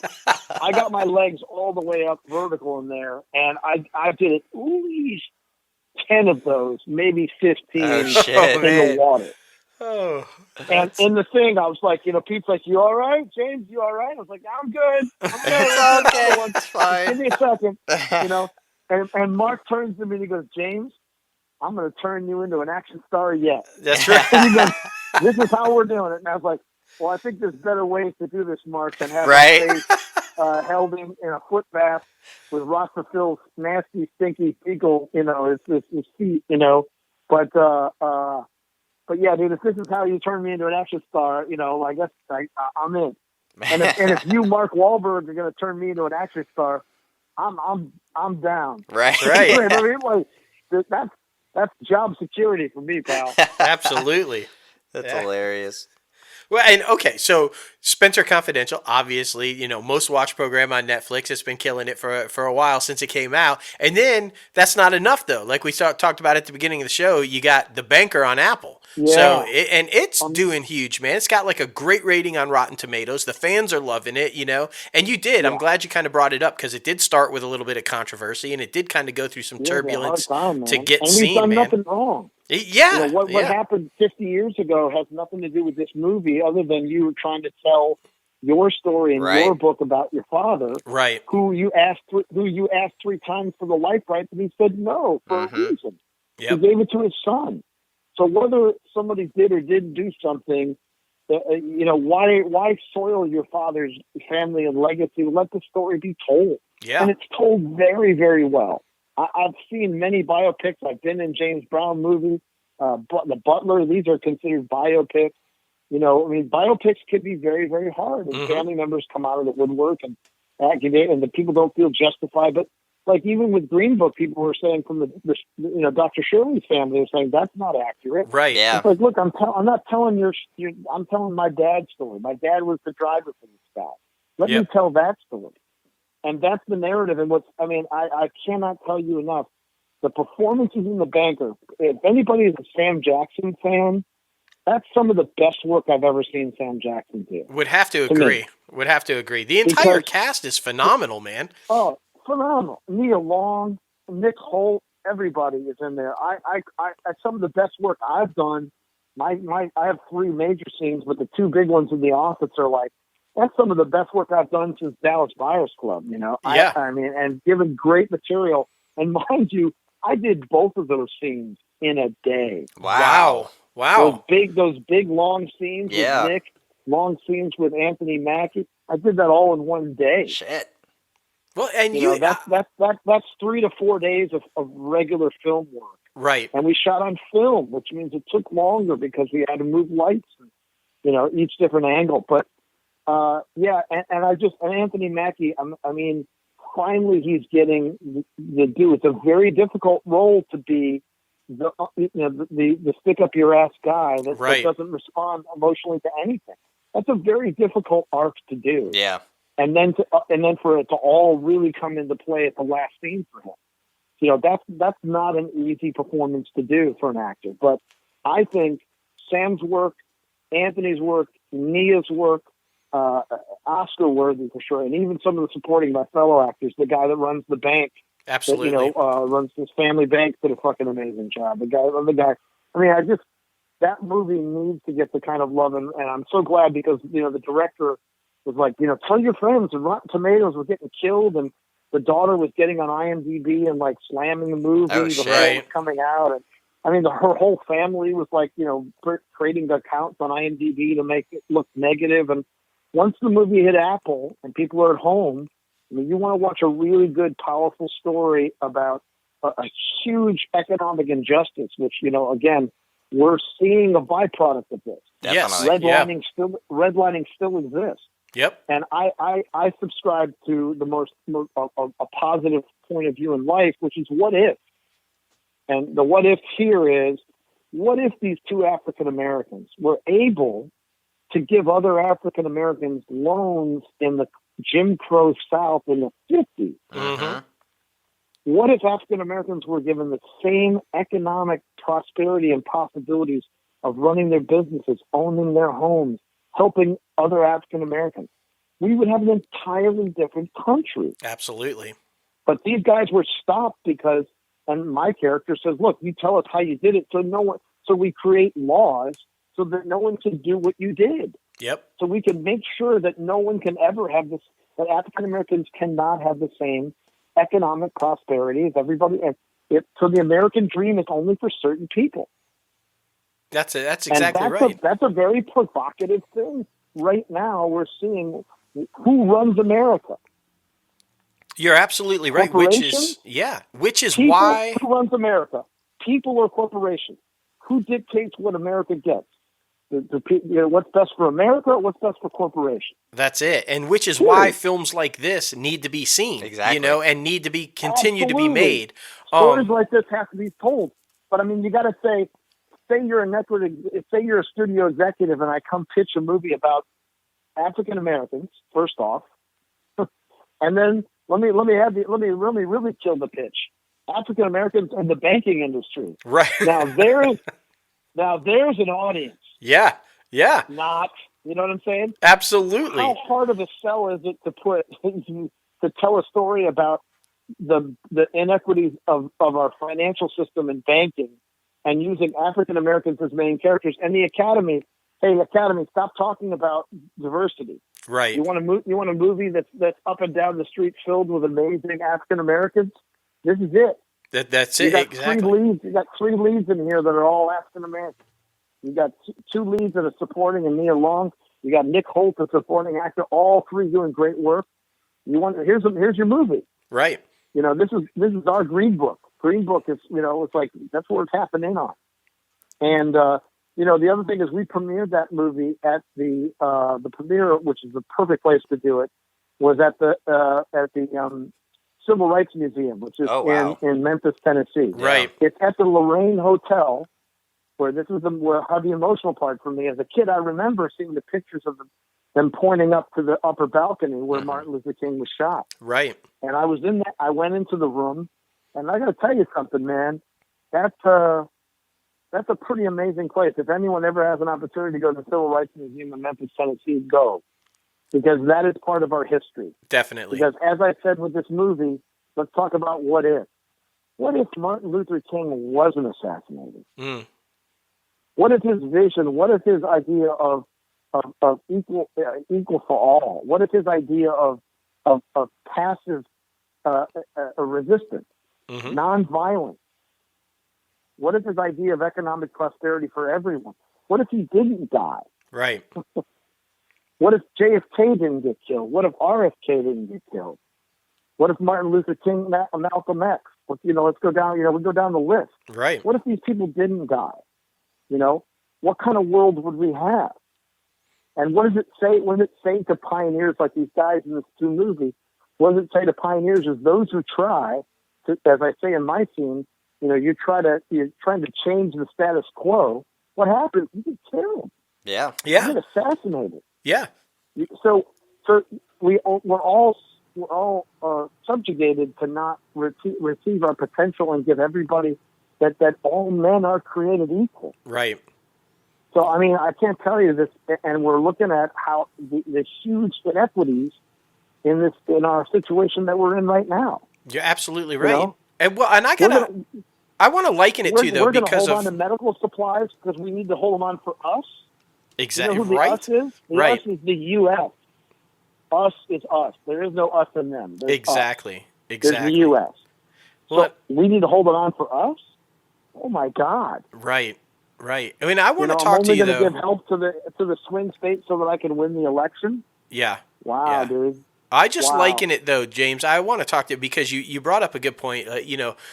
Diversity and stuff. The courage that it took to make this film, not only from the filmmaker's side, but from the people that greenlit the project and said, "Okay, we're going to take a chance. We're gonna do." Because I feel like it did. Courage is the right word. It took a lot of courage for everybody involved in this project to greenlight it, to get it in front of the cameras, and to get this thing out there. Because, like you said, you I are got to trying give to it up to change. Joel Vertel, the producer. He spent 25 years developing this project. Yeah, absolutely. He's over 20 years. He's a 40-year-old man. Half his life was invested in trying to tell this story. And then for it to be stopped, and then I got to give it to Brad Thurston, who's the producer. One man wrote the check. He took the risk. Now, it's a good risk when you have marquee Marvel international actors. Right. Overseas, it's a good risk. Overseas, those guys, Sam Jackson put the asses in the seats. Nick Holt put the asses in the seats. Anthony Mackie put the asses in the seats. But on the domestic level, two African Americans in the lead, and the third one being another Marvel person, and an English actor no less. Right. That's a good international sell. You know what I mean? Yep. But a domestic sell, that's hard. And so I love that that I'm seeing so much support. And every single time I turn around, I get on Instagram.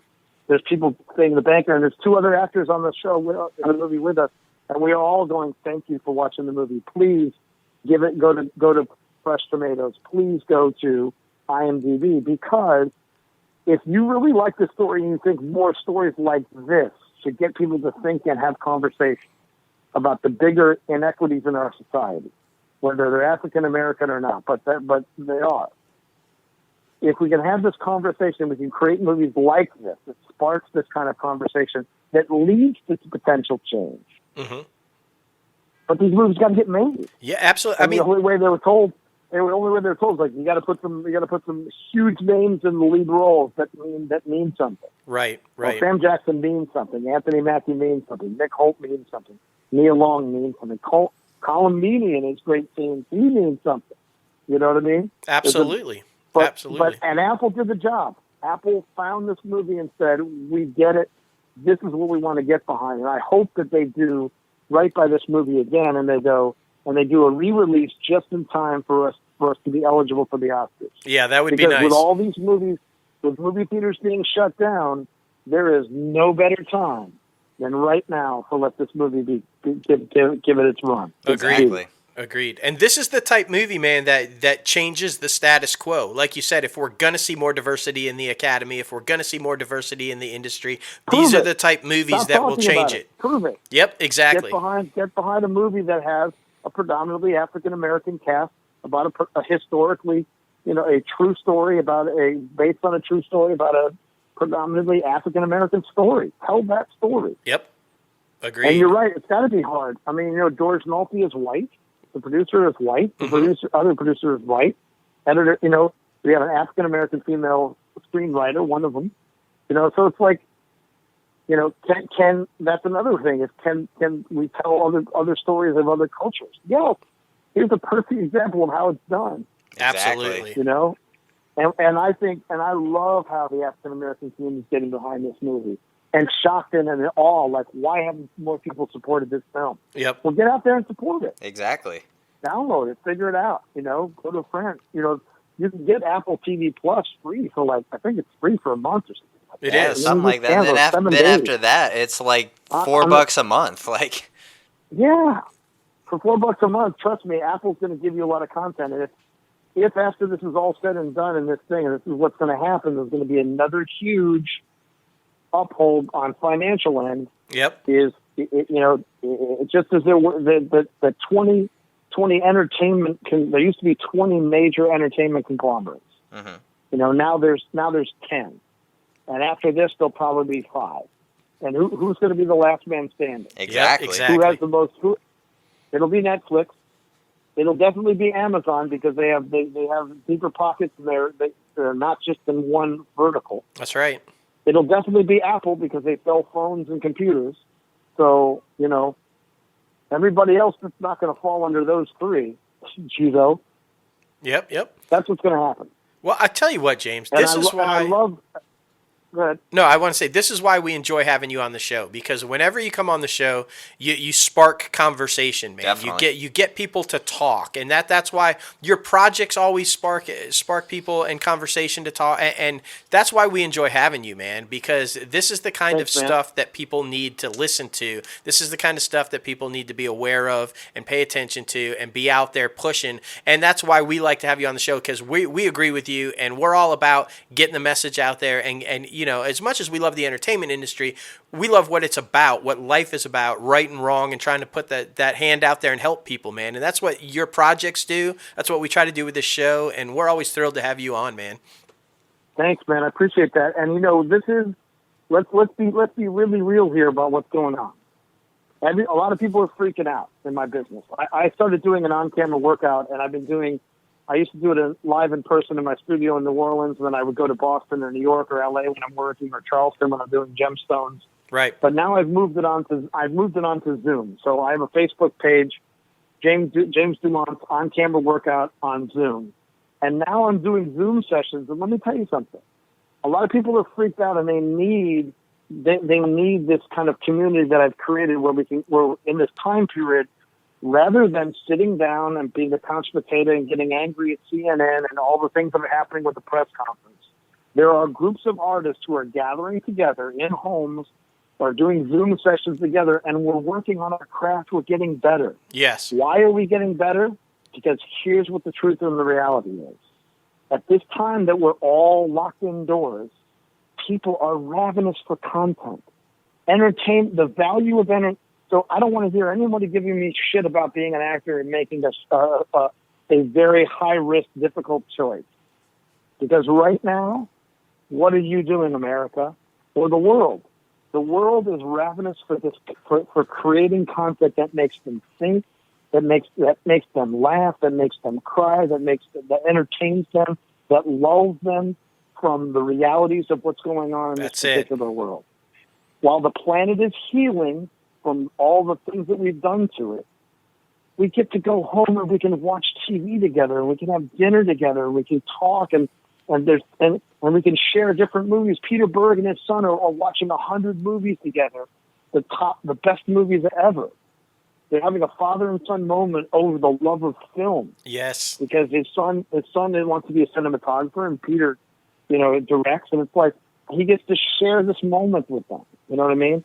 That's it, man. In terms of people freaking out, I have my publicists freaking out. I go, oh my God, people are going to go bankrupt, and we're going to lose homes and restaurants. And I'm like, wait. Folks, you've binge watched how many shows? You know what I'm saying? When this is all said and done, on the other side of this, you still need me. Exactly. You still need me to, and when you call, I want to be ready. I want to have my work be so profoundly inspiring and make you laugh your ass off and make you cry and make you think and make you pissed off as you are dealing with the realities of life. I'm in. I'm all in on this. Absolutely. So in this time period, while everybody's freaking out and wondering, and the worry and fear and all that stuff, and if I watch 10 minutes of a press conference, I'm going insane. You know what I mean? Yep. I'm not involved. That's not something I can control. What I can control and handle is my ability to be able to give and share love and knowledge, and that's what I'm doing in this time period. Absolutely. I'm totally focused on sharing my 30 years of experience, 14 years of on-camera work, thousands of audition experiences that I've blown that you don't have to. And I got about 100 people now all over the country that are like, I could be teaching 7 days a week. I have to take a break now. Dude, that's fantastic, man. I'm doing 5 Zoom sessions a week, and it's never going to, they just keep coming. It's just me.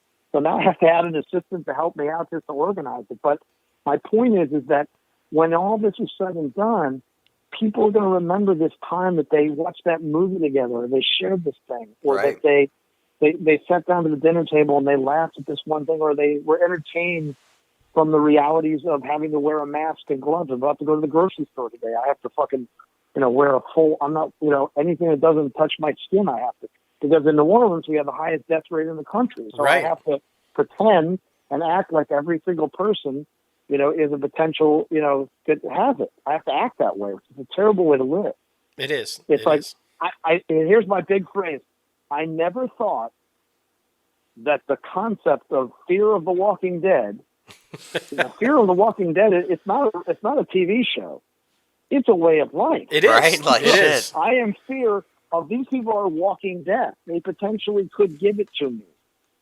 So it's not a TV show. It's a fucking way of life right now. It is. And luckily, we've reached our peak, I believe, and now we're starting to flatten the curve because the governor has been insistent, unlike Mississippi, Right. the other states around us have not been more diligent about this. But we're about to flatten our curve.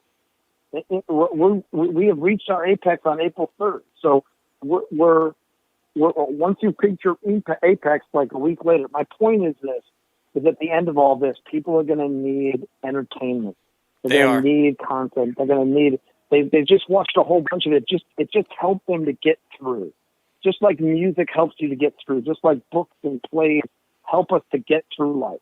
Yep. Art is important. Art is valuable. How do I know it? Because it just got you through one of the most horrific things our country has ever had to deal with. That's Period. absolutely right, man. I can't think of a better way to end it than right there, James, because that's the message we want to put out there, that in the end, we're all going to be okay. We got through it. Art helped us get through it, and we're going to be fine because of people like yourself and the people in the industry that are doing what they're doing, man. So doing what you can do. Do what you can do. Yep. Exactly. Don't worry about the things you can't control. That's what it. What can I do today?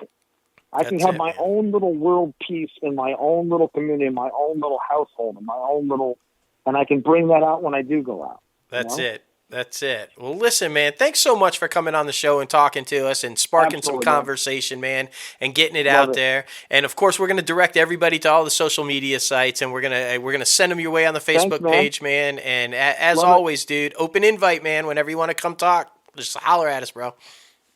Done. And I hopefully have a lot of stuff in the can that we can talk about, but I can't talk about right now. But so I have lots of cool stuff going on, and we're going to start second season of Gemstones. It looks like middle of May, but it looks like we're probably. My guess is probably early to middle of June. Yeah. But I've read the first 6 episodes, man, and if you guys like season 1 of Gemstones, bro, this is a 5-year show. Dude, fantastic. We have. What Danny McBride has built with this entire ensemble and the writers is a 5-year franchise that no one's ever going to forget. And there's nothing like it on TV. No, there's nothing like Gemstone. Definitely, it is not stolen from any particular thing. In fact, people are going to start stealing shit from us. But there's nothing like it. And this next season, the writing is so good. I can't wait to get in there. Well, definitely. My son included, both of myself. There you go. We'll have to have you back on and talk about it, dude, when it hits, man. Of course. Done. Fantastic. All right, man. You have a great day now. See ya. All right, thank you. Not a problem. Bye-bye. Bye. Man, that was epic. He's definitely a talker. Oh, my goodness. Yeah, but he's so passionate about what he does. It's hard to stop somebody talking when they're so passionate about what they do. Exactly. And he's definitely got his head in the right place, and you can't argue. Art does always get people through. Exactly. And I mean, especially in this quarantine, Righteous Gemstones is on my list to watch. Yeah. Because it heard it's great. And then plus what he just said about season 2 going to be even better. So definitely. And, the reason the entertainment industry has been around for as long as it's been around, because I thought he brought up the right words, right? It is your escape from reality. Yeah. And it tends to always be more important when reality is in really bad shape. Exactly. So, kudos to him, man. Definitely. Thank you again, James DuMont, for coming on the show. All right, now it is time for our top 5 segment. Like we tease on the State of the Company address, it is top 5 vacation destinations. Yes. I'm excited about this one. First of all, huge shout out to Rachel Dean, our current #1 fan. Seriously. #1 fan. She is so awesome, guys. You should follow her on social media if you're not following her. For sure. But this was her idea. Vacation destinations that you wish you could go to. Yeah. Once COVID is over, obviously, because you ain't going shit now. No. But this is even more so. So this was a hard one. Like I said on the State of the Company address, my #1 has always been my #1. Yep. And until I get there, will always be my #1. But it was hard to fill it out, man. Yeah, I think it's been the same same for my number one as well. I've always just been a huge fan of this destination, and it's just, I want to go so bad. Well, Right? soon enough. Soon enough. Yes. But my number 5 is Cape Town, South Africa. I've got a few vloggers that I've subscribed to on YouTube that live there and go travel back and forth between Cape Town and like New York and Los Angeles and things like that. And like Casey Neistat's wife is originally from there, and it just looks absolutely gorgeous. Really laid back surfer town. No one cares about anything. Everybody's super friendly. Like, it just looks like an epic destination tourist spot that you can go and just have a good time with your family. And plus, everybody knows I'm a photographer, so I would love to go take pictures there at the beach, like, and love to surf there because it epic waves, I hear. Absolutely, absolutely. I mean, it is gorgeous. Yeah. Anytime you see a picture from it, anytime you see a locale, somebody shoots something there, it's absolutely beautiful. So, definite. I have never been to Europe, so I definitely want to try to get to Europe. So, a few of mine on my list are European, obviously. And number 5 for me, Rome. Yeah. Rome, Italy. I just want to see the Colosseum. That'd be badass. I mean, there's so much epic shit in Rome, but the Colosseum, like, come on now. I know. It's just, like you said, beautiful spot for photography, beautiful spot for tourism, all the kinds of stuff that you can do in Italy. I mean, just the food. So good. But for me, it's the epicness of the Colosseum. Yeah. I want to get there and see that, man. For sure, for sure. Well, my number 4 is Berlin, Germany. Just to go there and to, like, experience all the history that happened there, like, with just every crazy thing that happened in the book. And then plus, I hear it's a very, like, awesome tourist destination, and maybe a little piece of the wall might still be there. I mean, like, just to stand where the wall once was, because Yeah. they still have the line, to Exactly. signify where it was. That would be epic. Exactly. Anne Frank's diary, the attic, and Yeah. like, there's so many things in Germany to do. That would be epic, dude. Berlin would be fantastic. Agreed. Again, I'm staying in Europe. You're staying in Europe. Yeah. Paris. Yeah. I mean, the Eiffel Tower. You know what first made me want to go to Paris? I'm not even gonna lie to you. Anybody who knows me, geek, Superman 2.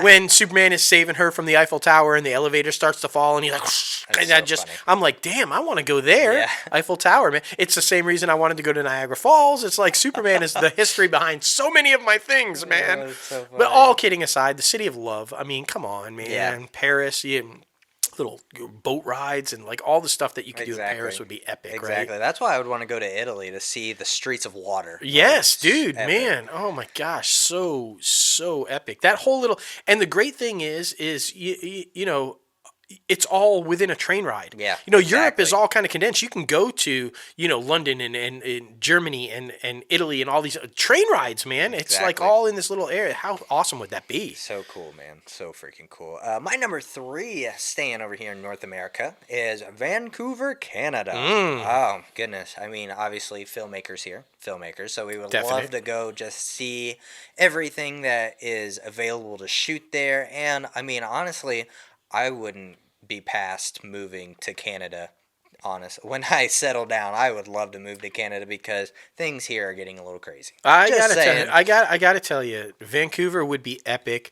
I have been to Niagara Falls on the Buffalo side, on the New York side, and just to see it across the way, I just wanted to cross the bridge and go over there. And Thousand Islands, New York, Yeah. up by Waterloo and stuff, right by the Canadian border. That whole area of Canada. I mean, obviously, I'm on the other side, the east side, and Vancouver's on the west side. But just Canada in general, it's beautiful. Yeah. I would definitely It looks love to like go it. there. I'm with you on that. You say Vancouver, I'm saying Toronto, and like Yeah. all that. Just anywhere in Canada would be epic. I may have been in there illegally for like half a second or so, just in I got a U-turn. Oh shit! Whoops! Fine. So I'm with you though. Canada would be epic, bro. Hell yeah. Number 3 for me. You had one of my heritage, Germany, Berlin. Now I'm going the other, London, England. Yeah. I would love to go to London. Just to experience it, I mean, we've got some relatives. Lil Cam's got some relatives that live there, and they say all the time about how awesome, England is, and London in general. You see it all the time in movies. It's a beautiful place, Yeah. again, for photography or filmmaking, obviously.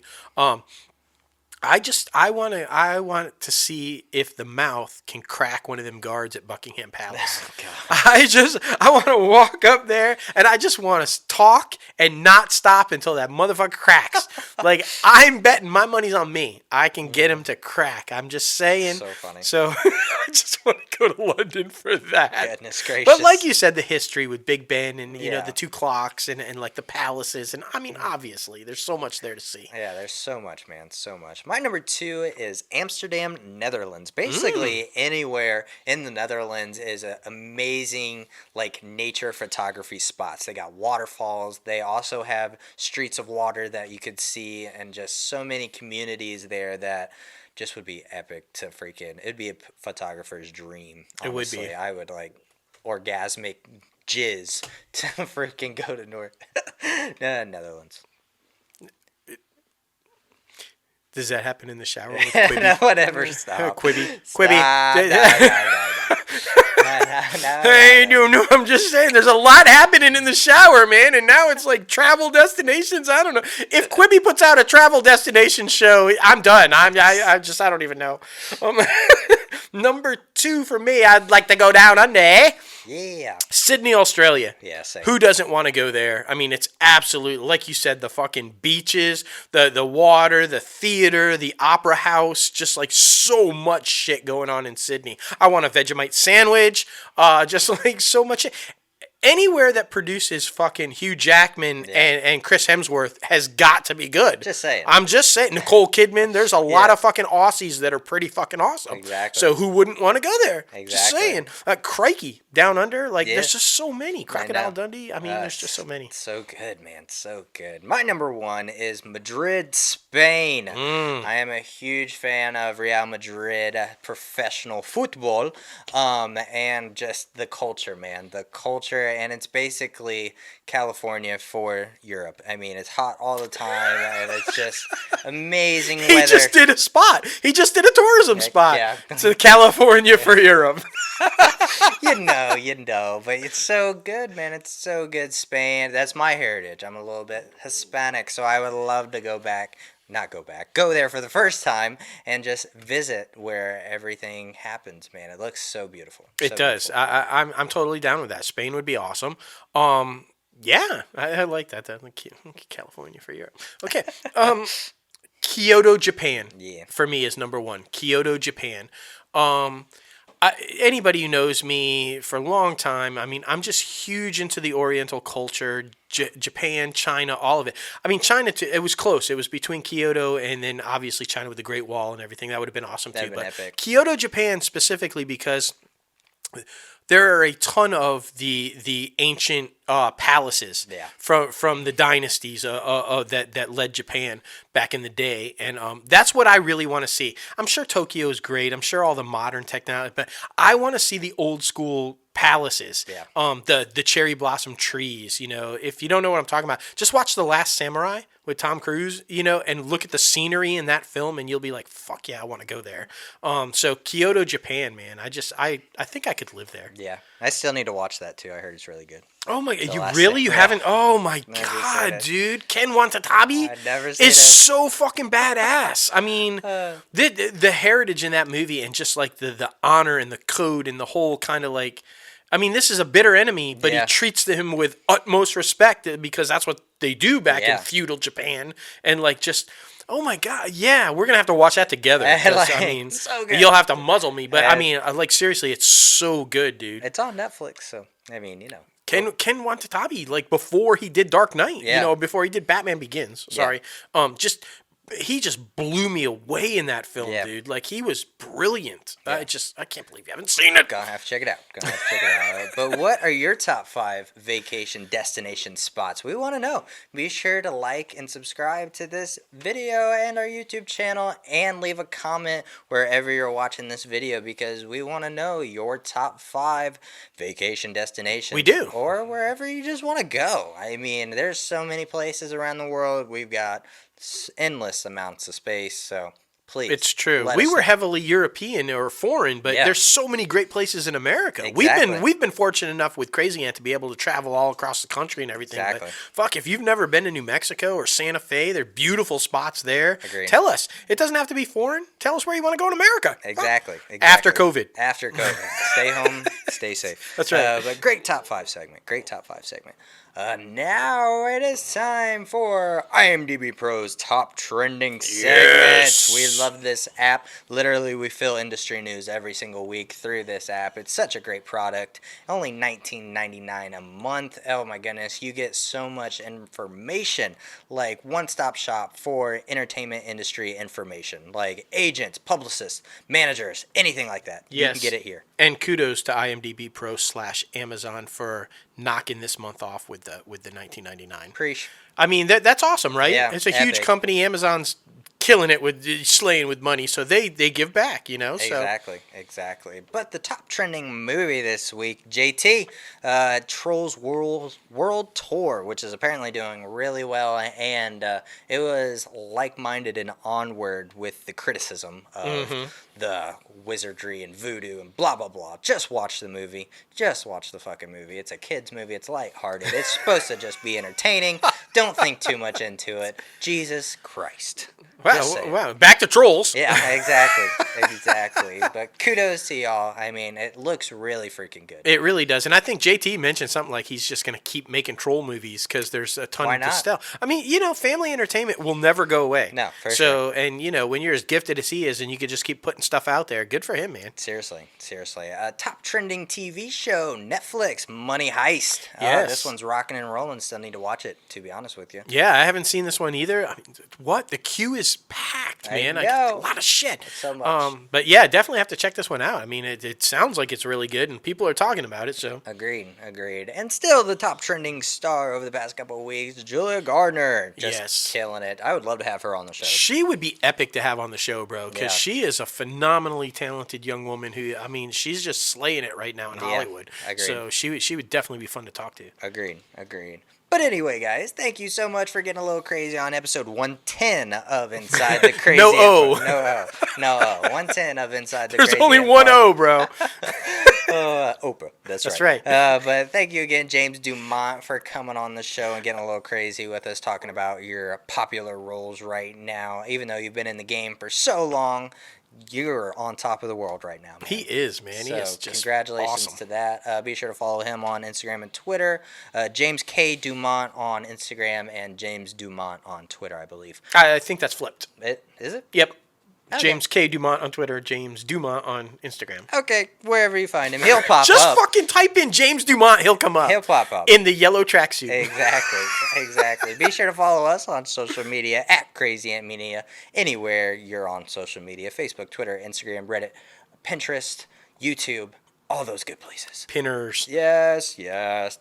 And be sure to subscribe to this podcast anywhere you listen to your podcasts: Anchor, Apple Podcasts, Spotify, Google Play Music, iHeartRadio, watch us on YouTube, and so many more. It's true. And of course, be sure to visit our website, crazyantmedia.com, for the latest and greatest Crazy Ant Media gear. We got some great shit for you to buy. We got shirts, hats, bags, anything you need, and we have the locale and the inside scoop on those boxers. That's right. Get your ants in the pants, man. Yes, come get crazy with us, and I mean, just appreciate everybody, and I mean, it's really been so fun. It's crazy that it's been 110 episodes. It has been insane. Yeah. 110 episodes of just, I don't know how to describe it. I can't even put into words how fun this is every week when I know. we do it. I know. I mean, it's our passion. The entertainment industry is our passion. Yeah. So not just to work in it, but to actually talk about it and be around it and be involved in it and like all this kind of stuff. And to have this platform to where we can just talk about what we love every week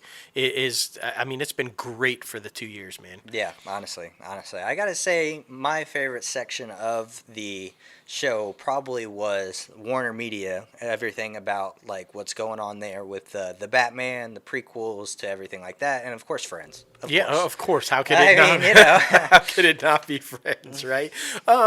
My favorite part of the show was Disney reclaiming the throne from Netflix.